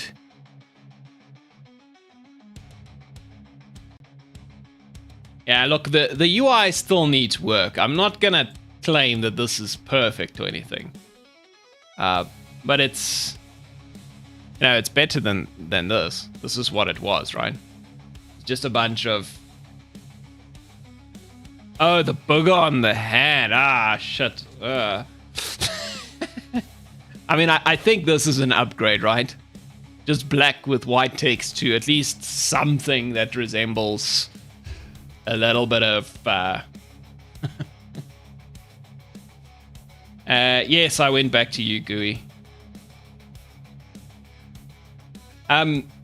Mainly because I have a bunch of the Synthi packs that I have, right? And they all use UGUI. So if I want to just use one of their buttons, they're already nicely animated and cool and everything. And you know, I thought to myself, you know, why? I already paid for this thing. The buttons look fine. They are nicely animated. It's all good. Why go through the hassle of trying to re-implement some of those animations in UI Toolkit? That's just additional work, you know. And I paid for it, right? Why do I want to do more work if I already paid somebody to give me nice UI, right? And even with this, the fact that the stuff's nicely animated, it's still going to be a lot of work regardless, but you know. Yeah, and since I like destroyed most of the game, essentially, with the rework, it doesn't actually matter if I redo everything in UGUI, because I had to redo most of it anyway in UI Toolkit. So it's the perfect opportunity. Okay. So I'm just gonna do a bunch of serialized fields here, so I can drag these things in, I think.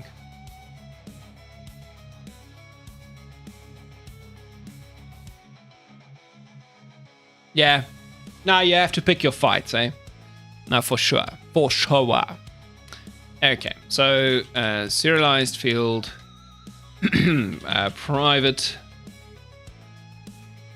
Okay, so this is I never remember what a Text Mesh Pro thing is. TMP.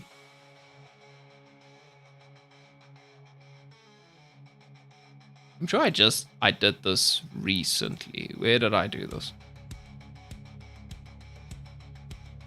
Text Mesh Pro UGUI. Is that right?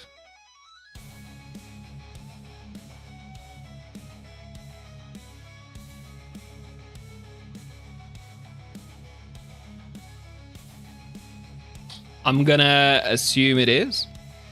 Okay, so we have the origin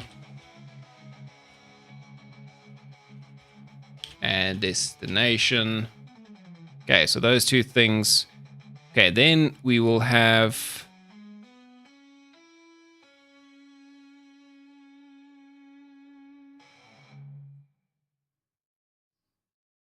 travel time, total mass, and field specific energy. Okay, private. Okay, so this is going to be travel time value. I don't know if I want to. Whatever. Let's just get this thing working. Because I'm thinking I'd probably have to do something with these if I want to make it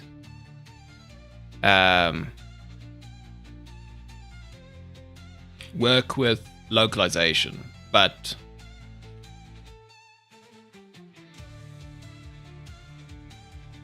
we are not there yet, so whatever, it's fine. You're not going to be there for a while.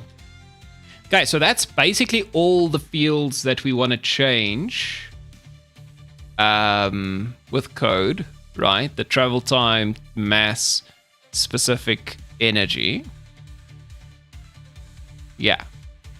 Then we just have a bunch of inputs. So the inputs will be my resource selector, which I never made a prefab of. I guess I should, because it is.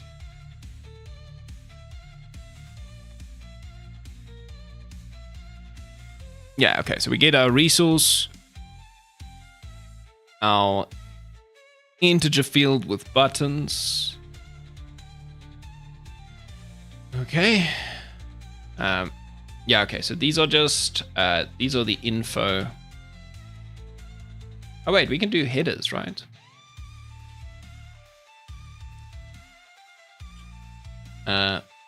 This is my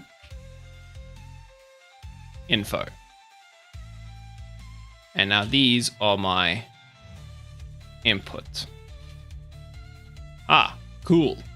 Private. Okay, so we have a resource selector. Okay. And then we have a serialized field. Private integer field with buttons. Okay, this specifically is going to be my fuel allocation, right? Yeah, and we could call this one the fuel selector instead, right? Fuel selector and fuel allocation. Okay, and then we have 2 buttons.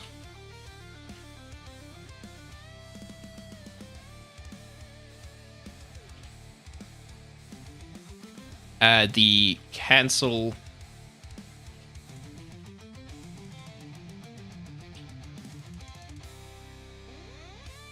button and the confirm button. There we go. So that's essentially everything I need to grab.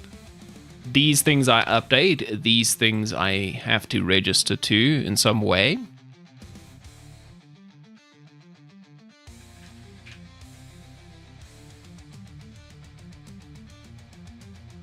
Yeah.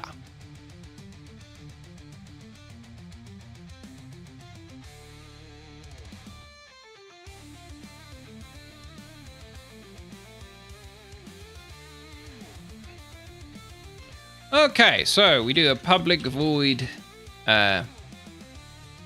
initialize. Oh, wow. Why does it keep doing that? Okay, so we need to initialize this thing. That means a bunch of stuff. Don't even know what it means, but it means a few things. Because each of these need to be initialized as well, right? So our fuel selector has to be initialized. And I think it needs a list of resource definitions. Yep. So let's grab, using system.collections.generic. There we go. List of resource definition SO. This is,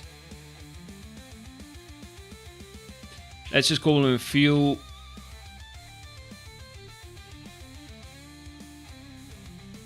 Right, it's all my fuel, and that is exactly what we're gonna give the fuel selector. Right, it's just gonna have fuel as an option.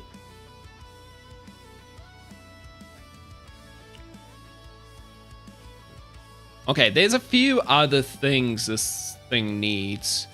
So stuff like it's gonna need access to Vulkan in some way. Right, so I guess we need to give it Vulkan as well when we initialize it.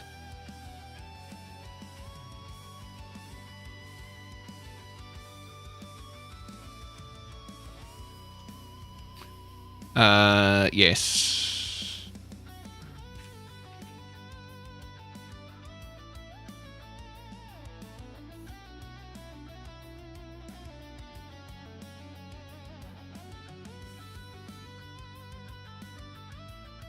Okay, we're also going to have an update function.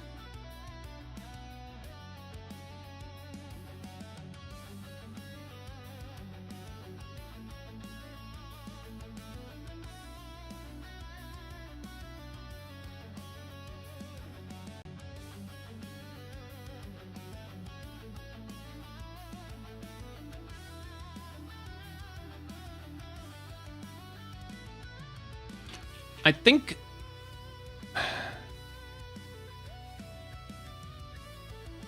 now, if I remember this correctly, update doesn't run when the game object isn't active, right? When a game object isn't active, so if you do game object set active false, that means the update won't run anymore, right? I believe so.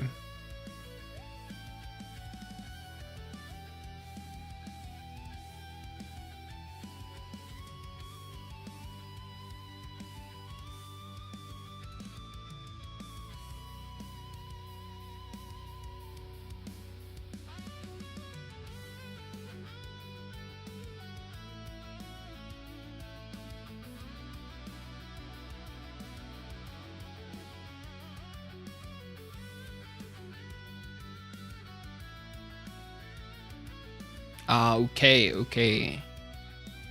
We can also use on enable and on disable, I guess.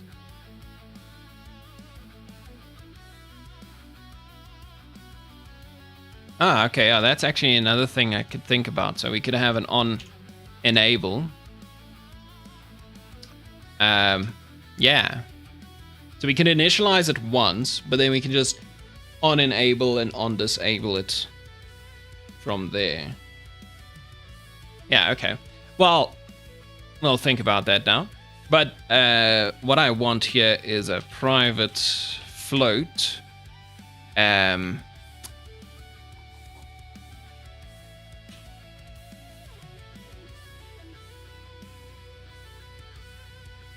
kind of timer. I don't really... Update timer, I guess. Update timer. Where did I do this recently? I think I did this already. It was for my new assistant panel view, I think. Yeah, I have this update timer. Okay, you know what? I'm just going to call it the update timer. Essentially, I just don't want this thing to update all the time. Right, so update timer. So we'll do something like this. If update timer is greater than 0.1f, then we do something, and then update timer can be set back to 0. And this is just for the UI update, right? So, yeah. So I might want private void update info. Right, so we essentially just call update info here. For now, I mean, there might be other things, but... Okay, so how do we want to update the info? Okay, so we have origin, destination. Okay, so some of the info we don't necessarily call. Okay, yeah, that's actually a good point, right? Origin, destination.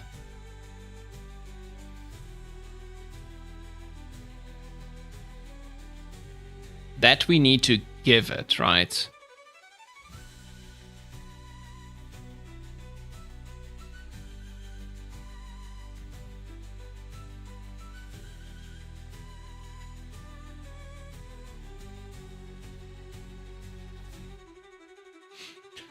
Okay, we'll think about that now. Okay, so travel time value, total mass value, and specific fuel. How did I do that, actually?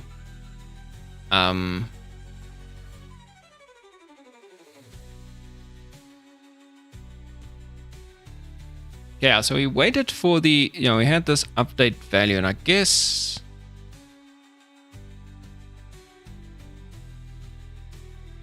Yeah, we gave it a bunch of things. Total mass.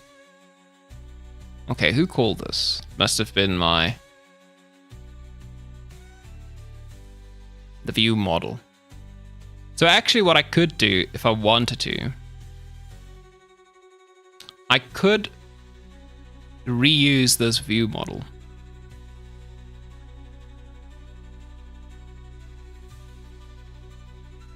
If I wanted to.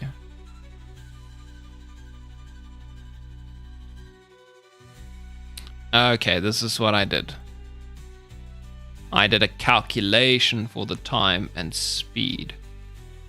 Okay.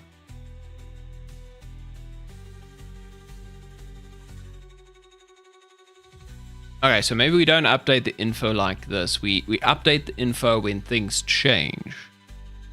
Ah, okay.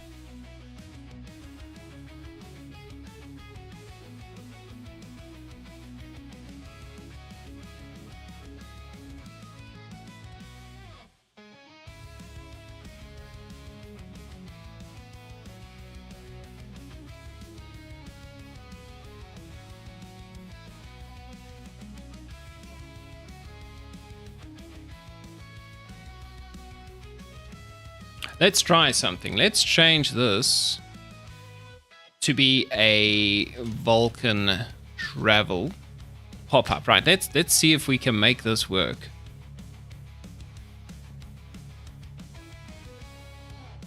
Right, so we use the pop-up as our view. Okay. And then we can do things like this.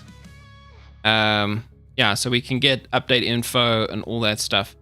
We can essentially copy some of this, I guess.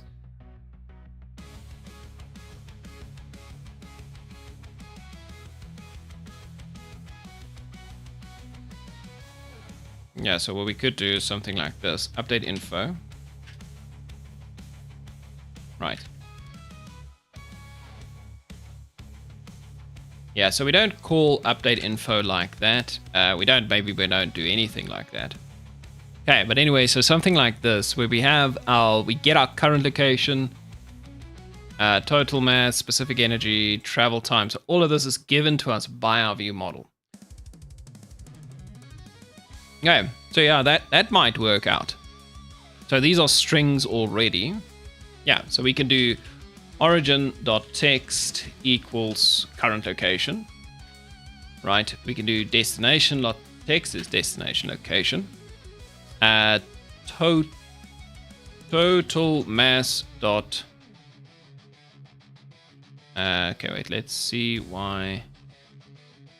Oh, it's total mass value. Mass value dot text is total mass. Specific energy value.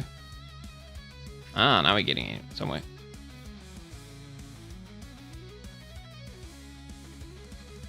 Oh, I called it fuel specific energy value. Okay, and then finally our travel time. Yeah.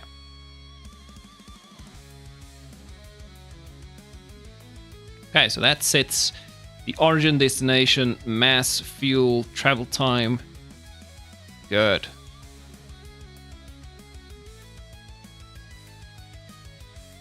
Okay, now our fuel selectors work a little bit differently, so this is good. Now, okay, our preferred fuel. Okay, wait, this won't work so nice. Fuel allocation is fine, I guess. Yeah, we can do that one. So fuel allocation dot set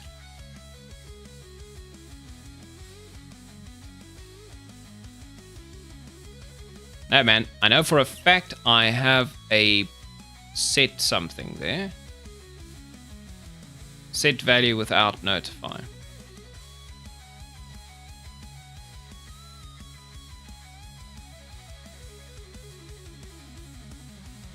Okay. This dot fuel allocation dot set value without notify fuel allocation. There we go. So that helps with that. Now the fuel selector, I need to set that one, but my preferred fuel ID is not what I need.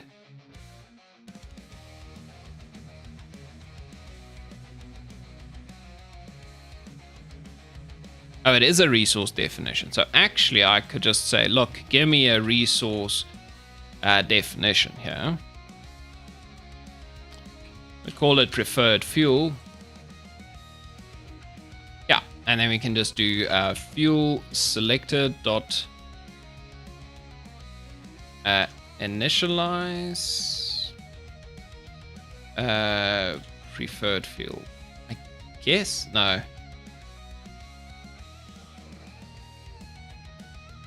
No, that's not how you initialize it, but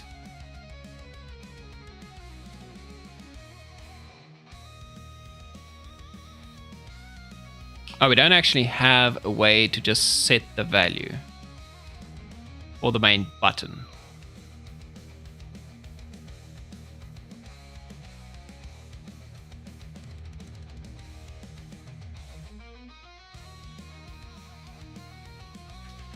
Okay, so we could have a public void set value. Right. And it's essentially going to be this.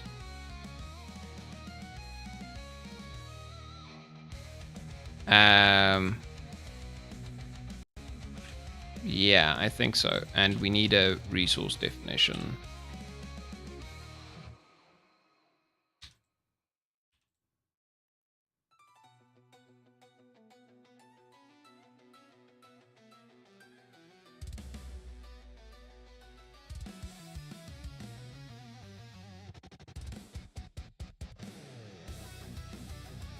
Okay.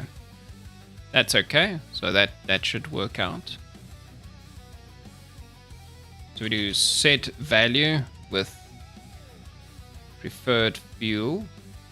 Oh, this is not a scriptable object. I need a scriptable object to make this work. Okay, so that's annoying.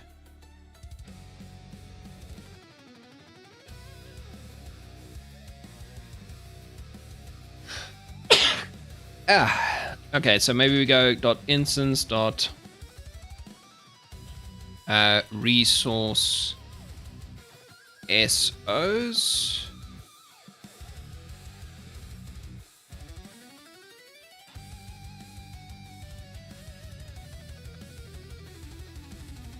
Something like that. That should work out.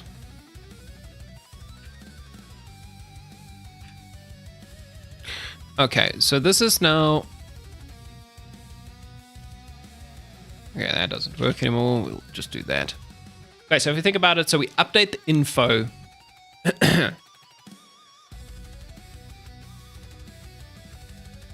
Yeah, we kind of do all of this stuff every time we change the fuel or we change the type of the fuel. You know, it's probably fine.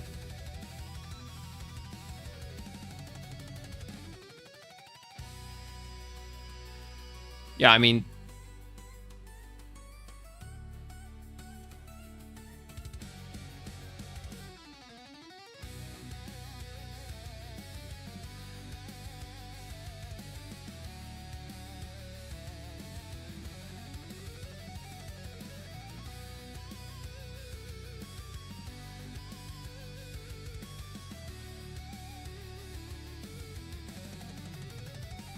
Oh, okay, wait, we don't have to do...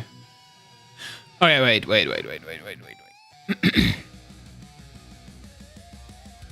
Okay, when we start the travel... Okay, so this is where everything gets set to Vulkan for the first time. Okay, I see what I did there. Okay, so we just need to make sure that... So update info is now fine. Now we just need to work with all our buttons and things to make sure the information gets passed along to my view model. Okay, so this is going to be an interesting one. It's the only one that has a view model. Well, not the only one, but I mean, there's a lot of work already there. The view model works, so I might as well keep it around.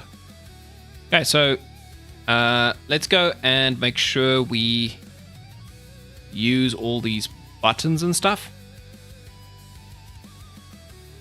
So actually, one of the things we don't need anymore then is we don't need a reference to Vulkan, but what we do need is a reference to our view model. Right. So I think I'm just gonna model. Okay, so this is gonna be our view model, right? So this dot something like that. So we get our view model when we initialize this thing, and we initialize our fuel selector, I guess. This view model, yeah, normally I create and destroy view models pretty much all the time. I'm not sure if I want to do that or if I need to do that.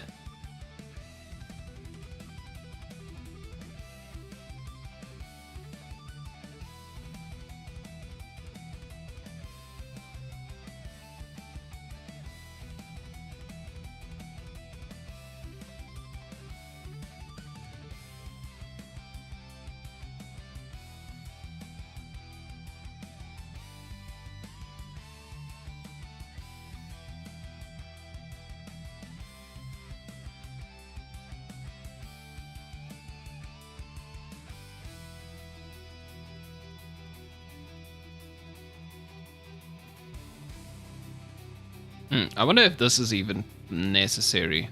I might be able to do this from my game data.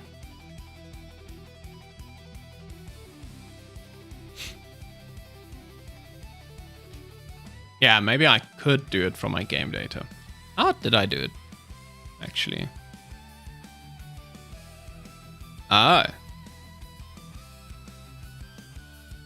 That's the way I did it.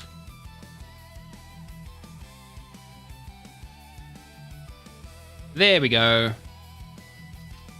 Lead. And you know what? We could do this on start. And we don't need to initialize the fuel selector every time we open this. We could do it once on start.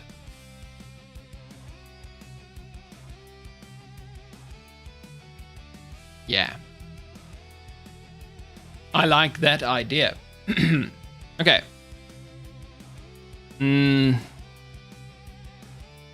Okay, now we need to do a couple of other things. So fuel selector dot on selection changed, right? So this is a thing that happens.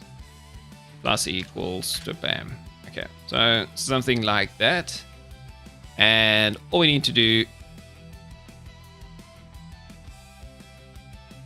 is do view. It's literally just this one, right? View model. Yeah. So that works. And we need to do fuel allocation not on value change plus equals. And then we just do fuel allocation change. Boom. Okay, well, we'll just give it that. Okay, so that's those two, and then the two buttons, I guess, are the next ones. Now, why do I have a mixture of UI elements and other things here? I don't want UI elements in here.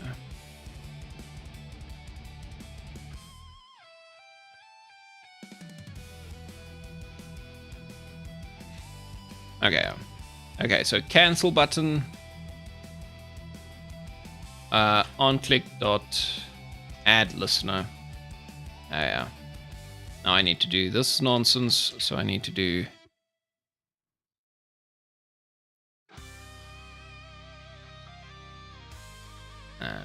private void cancel clicked.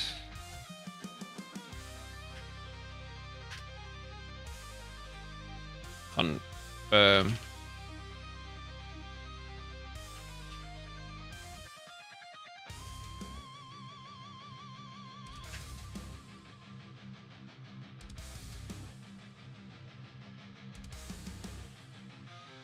No. Cancel clicked. And we need to do the same with the confirm button. Okay, and what did I do here? Okay, so when you click cancel,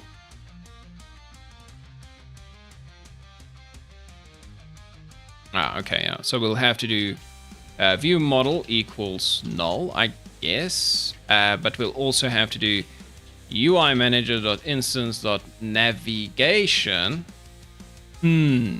dot back right now. But here it's very important. We never, when we open this thing, we should have had, yeah, we should add this thing to the navigation first. Okay, we just need to be careful of this.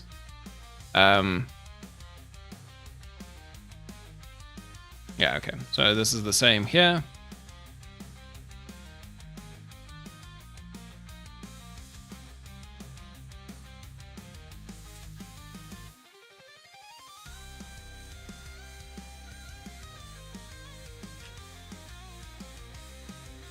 Yeah, actually, I don't need the update timer for this one.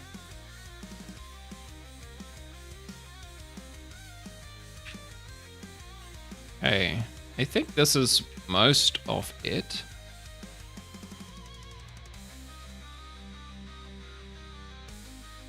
Okay, so what we could do is we could just make this a navigation item. Right? So now it inherits these things.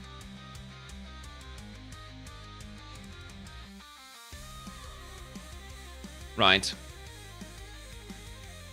So my pop-up is a navigation item, which it is. Right, we could do it like this, or we could just add the navigation item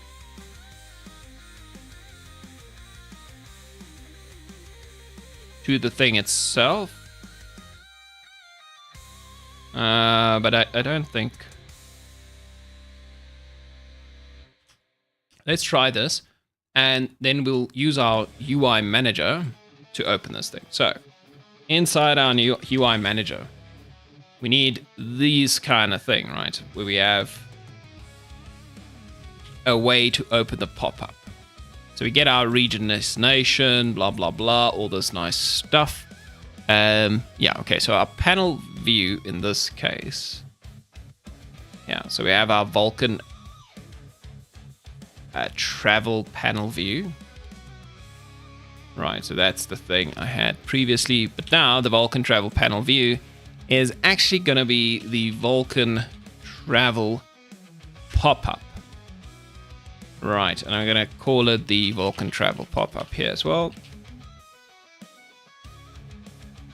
Okay, so now we initialize it, and we do navigation.open Vulkan travel pop-up. Right, so we initialize it, and we... Yeah, there we go. That's essentially it. That is essentially it. Now we just need to make sure this thing calls UI Manager and not Alt UI Manager on Alt click. And it should potentially do something. It should potentially do something. That would be so cool if it does. Okay, yeah, I think also we just need to do game object. Game object.set active false first, just so we know that it's not open from the start. And I believe it might just work.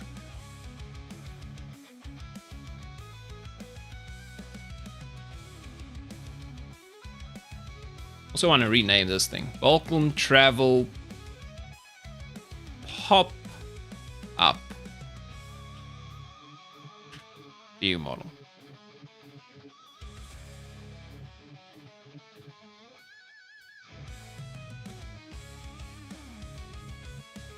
Okay. This is going to be very interesting.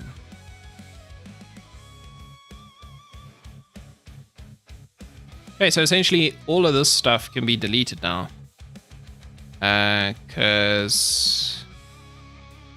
Okay, this is one thing I don't know what to do with yet. So I'll think about it a little bit more before I delete it. But essentially, you know, the scrolling thing... Don't know how that would work. Okay, but let's see. There are probably some errors. Yes. Okay, we could just get rid of this because it's part of my old UI, and the old UI is no longer doing stuff.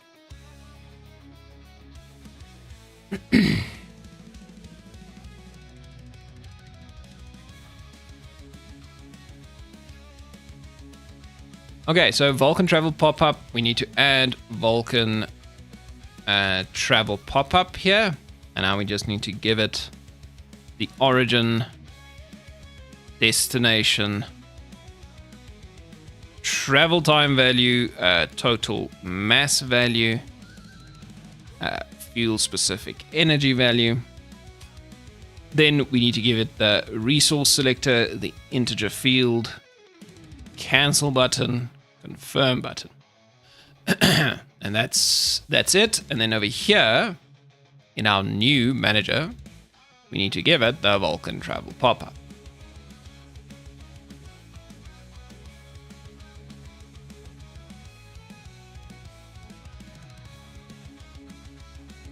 Right. And I guess Then we give it a go. Yeah, I'm don't think this is gonna work, but anyway. Let's see.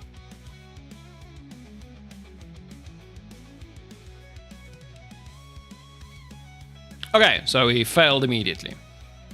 Okay, so why did it not start correctly? Okay, so my resource selector didn't work.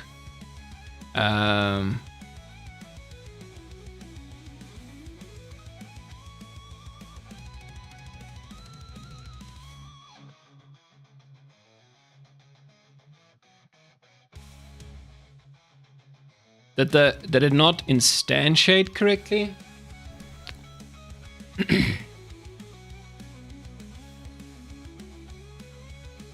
Okay, when was this called actually? Okay, it was called by my fuel. Okay, so this is on start. Okay, maybe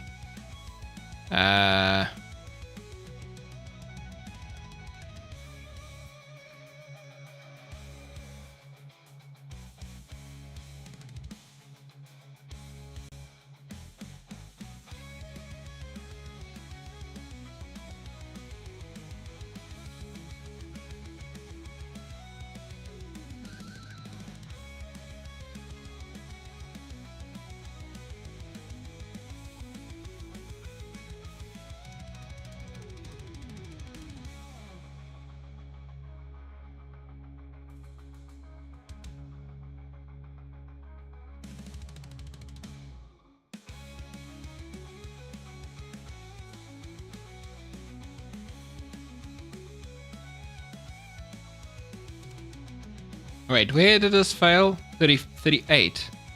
Oh wait, maybe I didn't. This thing hasn't started. That's the thing. Ed didn't get a chance to start and it didn't create the list. That's the problem.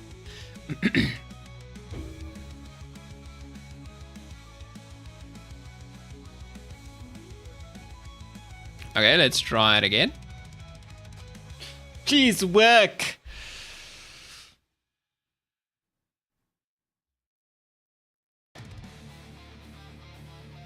Oh? Wait a minute. Surely it didn't work.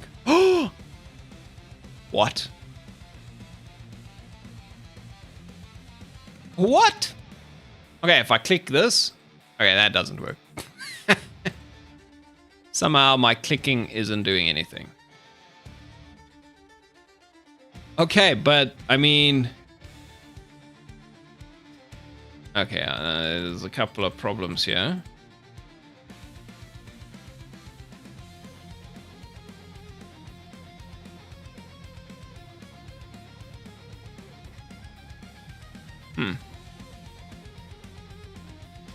Wonder why that is.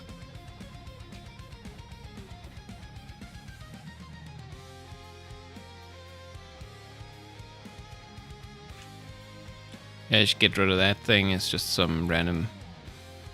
Okay, so the pop-up became a thing at the correct time, but nothing wanted to interact.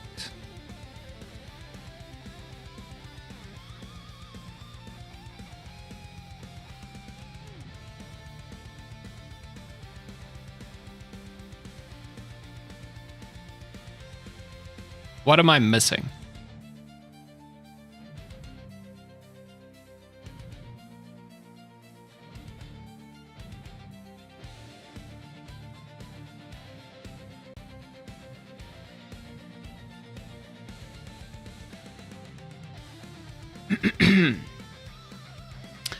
Is it... Okay, it's not registering any inputs. I don't think it is.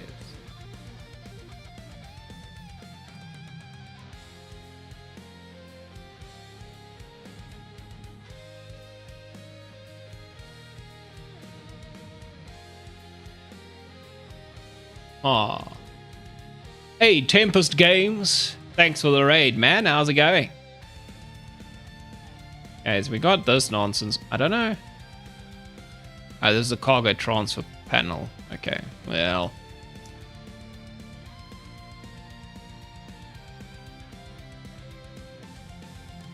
Now this is really the type of failure I do not enjoy. Right, a failure without any fanfare.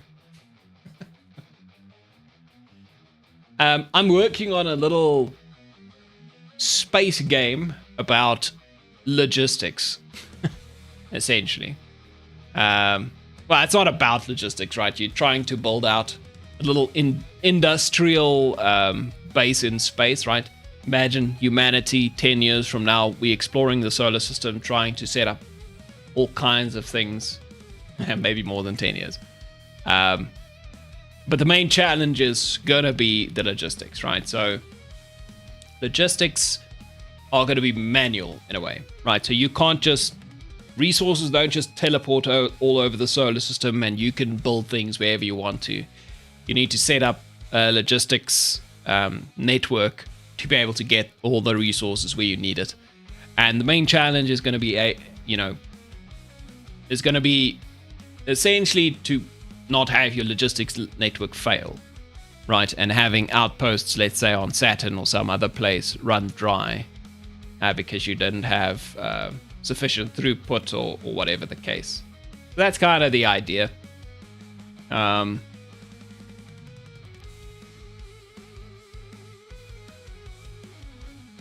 Okay, so this works. It clearly registered something happened. And the travel pop-up occurred. But now, none of my buttons are doing anything. And even right-clicking doesn't do anything.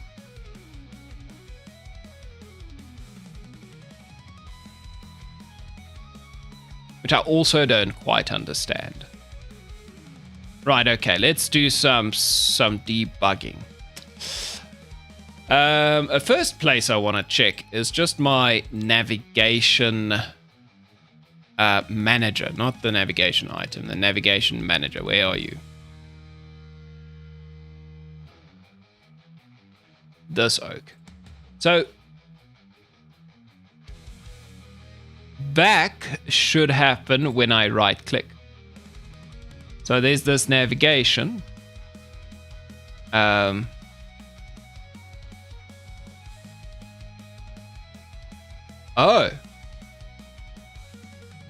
okay, wait, this is a problem.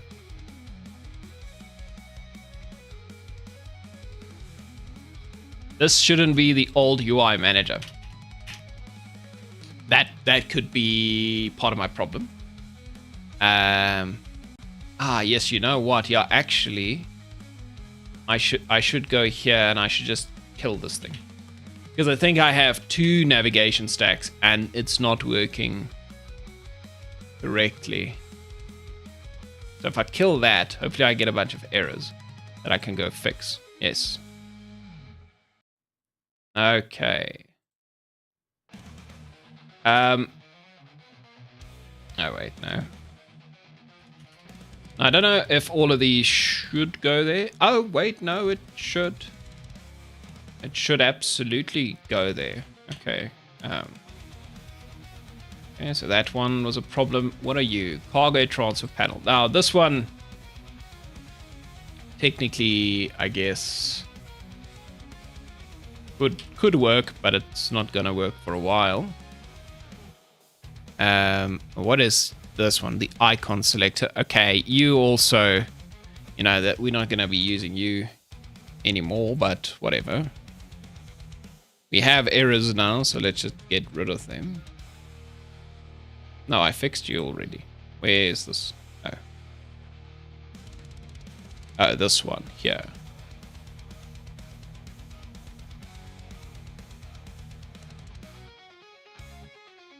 Okay, so that was my first problem.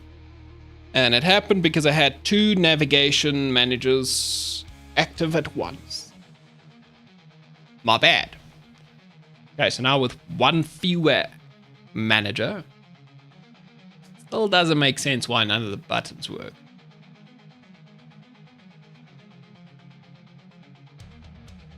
Okay, let's move there. Great stuff. If I right click, okay, it closes. If I right click again, closes. If I go there, Jupiter, close. Oh wait, I'm clicking behind this thing. Okay. Yeah, that's also potentially a problem. Okay, cancel. So now I need to figure out why isn't any of this stuff working.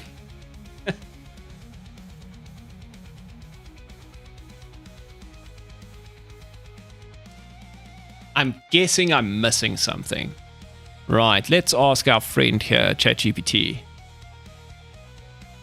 Okay, so I've built my new UI windows in UGUI, and I'm having a bit of trouble. So for some reason, none of my button clicks work. The UI comes up and it will update correctly, like the information, but I can't click any buttons or input anything into the fields. I can actually still select things that are behind the UI, like in the world. I'm not sure what's happening. I might have, messed something up during the setup, but I'm not sure. Let's see what it tells me. I should be doing what I forgot to do. I haven't used this in a while. Is there an event system in the scene? Oh, that's a good question. Yes, in fact there is. Okay.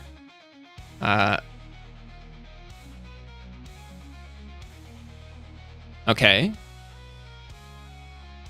Event system, input system, UI, input module. Yeah.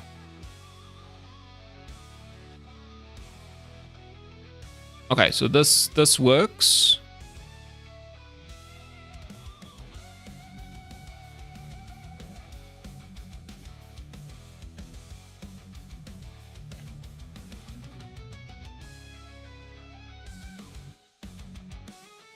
Your event system should have input system UI input module.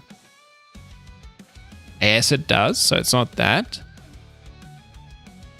Does your canvas have a graphic raycaster? Okay, I don't know. Let's see. Canvas. Yes, it certainly does.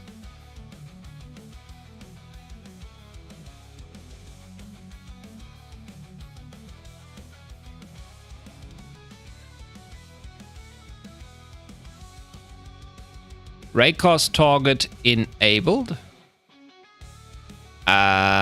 Where is that? The image component should usually have raycast target. Oh, okay, let's check that quickly. So our resource selector.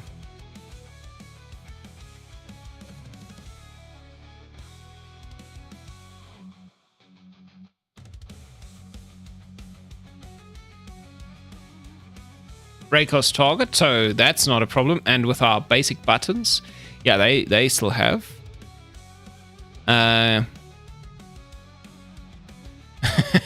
Do I have a full screen image on top of everything?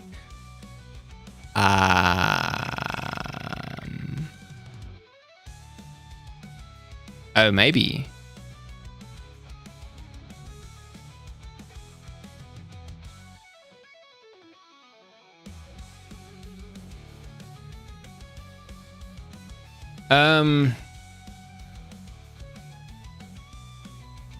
Well, this is not a full screen. This shouldn't be a raycast target either, right? The Vulkan info bar on the top there.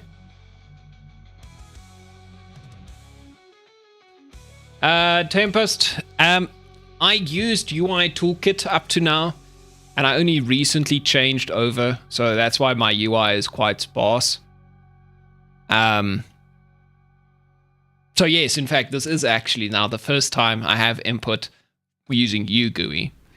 I've had input for UI Toolkit before. But yeah, this is technically new. Yeah, this is very strange. Background. It's just... this is very weird. Okay, so it's not saying that's the problem. If you are using Canvas group, check. Canvas group. I don't think I am using a Canvas group.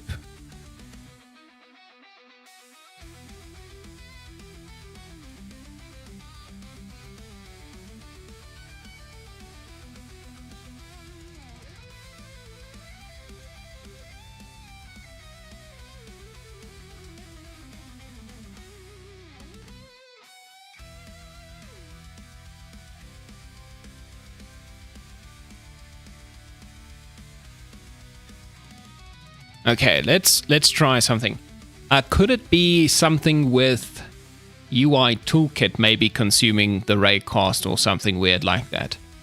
Because I still have some of the UI Toolkit stuff here and there, right? Okay, we can play it like that. I clicked around some, but I don't think I effectively changed anything.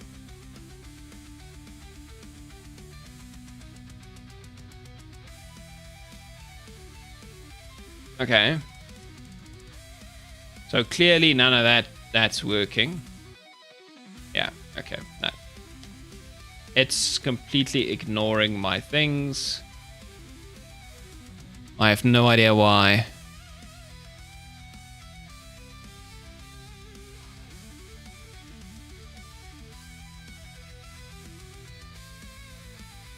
Disable the UI document game object entirely. Okay, well I did that actually. There is no more UI document at all.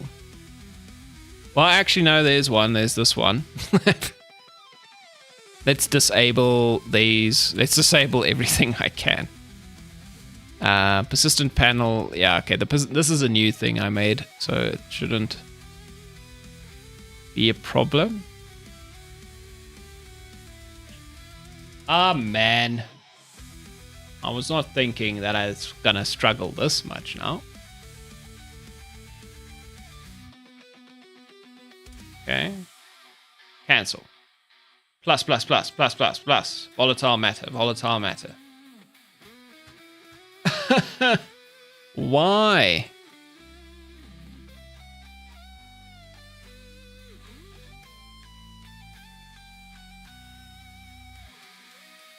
Oh, this is quite sad.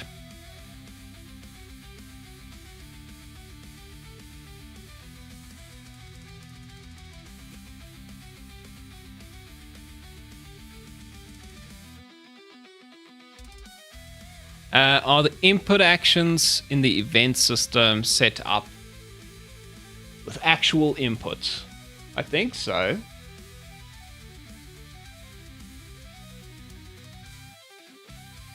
I mean, maybe here. Oh, wow. Oh, this would be...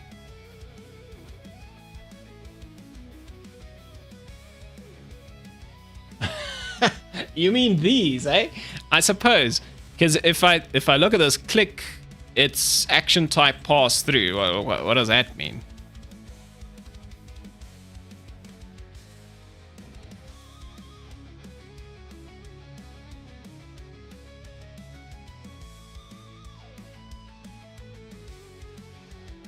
Let's... Okay, wait. Where's my event system now? There it is. Now let's lock it.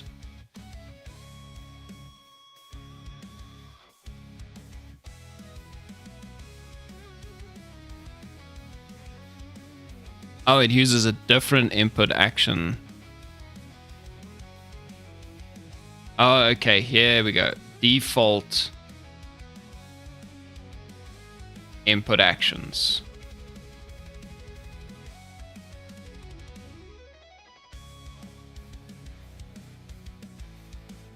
Okay, well, let's see. Maybe that's the problem. Okay, so in my input actions or wherever, or within my event system, it has an actions asset. Does this have to be it? I see it's default input actions currently, which I didn't set that up. It came from somewhere else. I suppose it's something it comes with the input system. Can I change it to my own one? Or should I change it to my own one? Yeah, because I think this might be it, right? So if I use mine...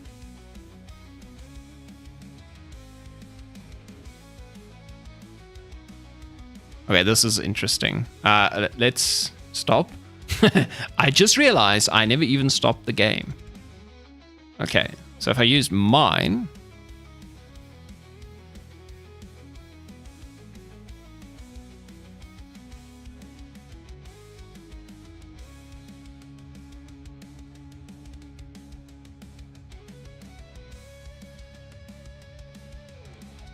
Okay, so let's try this. Let's see what it does. Maybe this is all I needed to do. Change it to my own input access.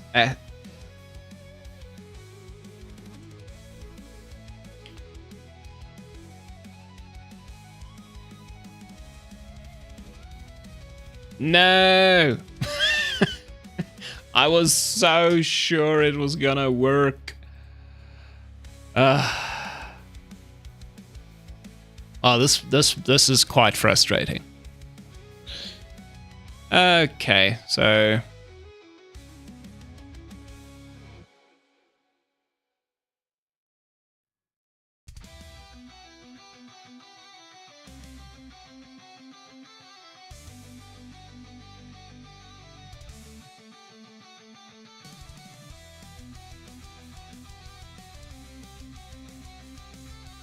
Okay, so the buttons don't even change to their highlighted state, right? So it kind of feels like...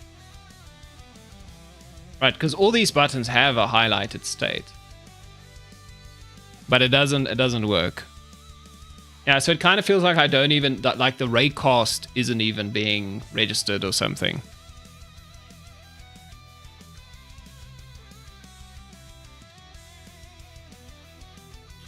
Yeah, is my event system enabled? Yes, it is. It does have that. These are populated.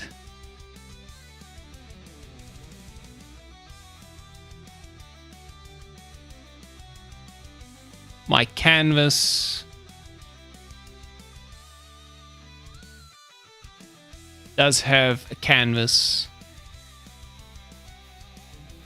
A canvas scaler, and it's got a graphic raycaster.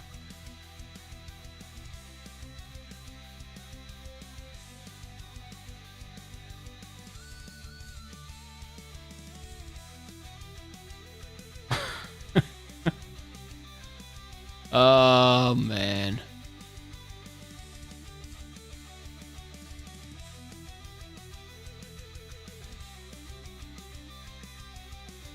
What do you say there? You could try dragging one of the inputs in your menu to the first selected field in the event system. Oh. Okay, I don't know that's a thing. So here, first selected, I could be, I don't know, give it, if I put my, let's say cancel button in there. So now it's automatically selected, and then I should be able to use my keyboard. What am I doing? I keep forgetting I'm in play mode already. Okay, let's try that.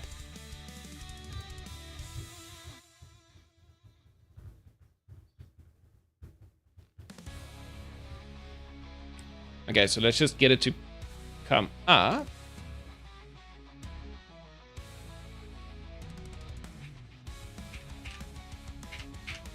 No, that's not doing anything.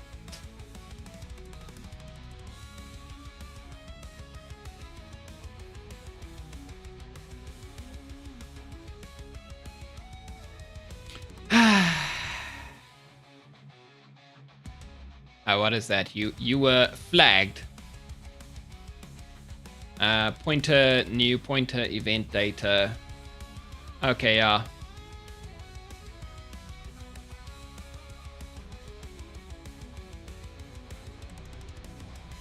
Let's just make this none again.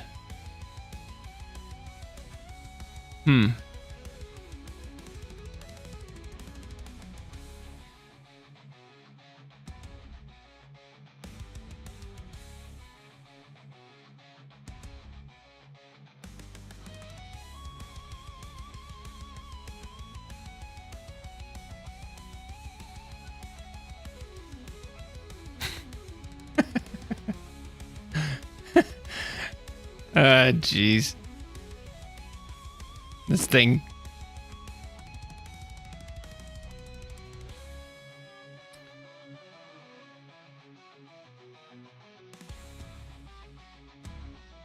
Okay.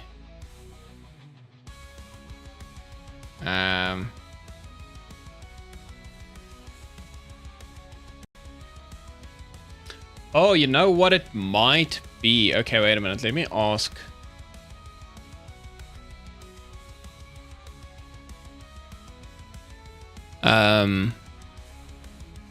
Okay, so my input system is inside an assembly definition for presentation, right? That's why I moved it to my input system actions. Could that be the problem? Yeah, so normally this thing it's just inside assets, right? It's not inside scripts, inside presentation, which is inside an assembly definition. Okay, so it says no, that's not the problem. For crying out loud.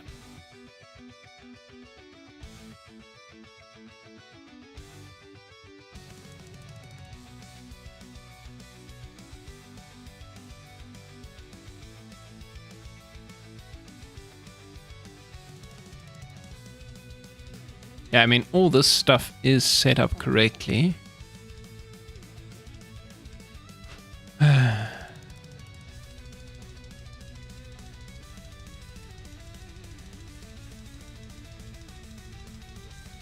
Yeah, the UI action map still exists. It is here.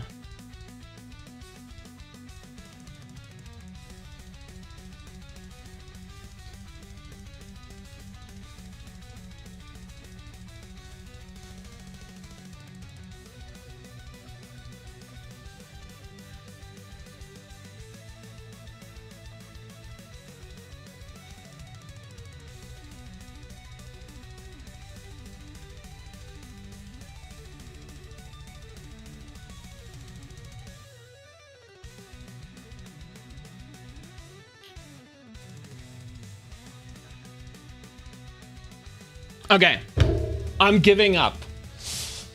It's been 3 hours. I might come back to this later today, so I don't have to sit here on stream trying to figure this out. But for now, I think I'm gonna go. I'm gonna call it a day. I think it was a good day.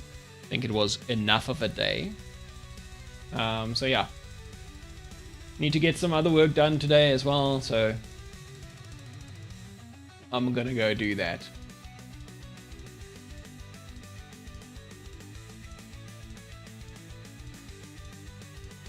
Yeah.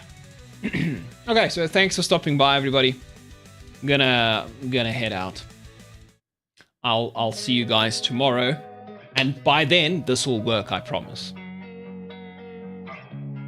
I hope, if I have time to fix it.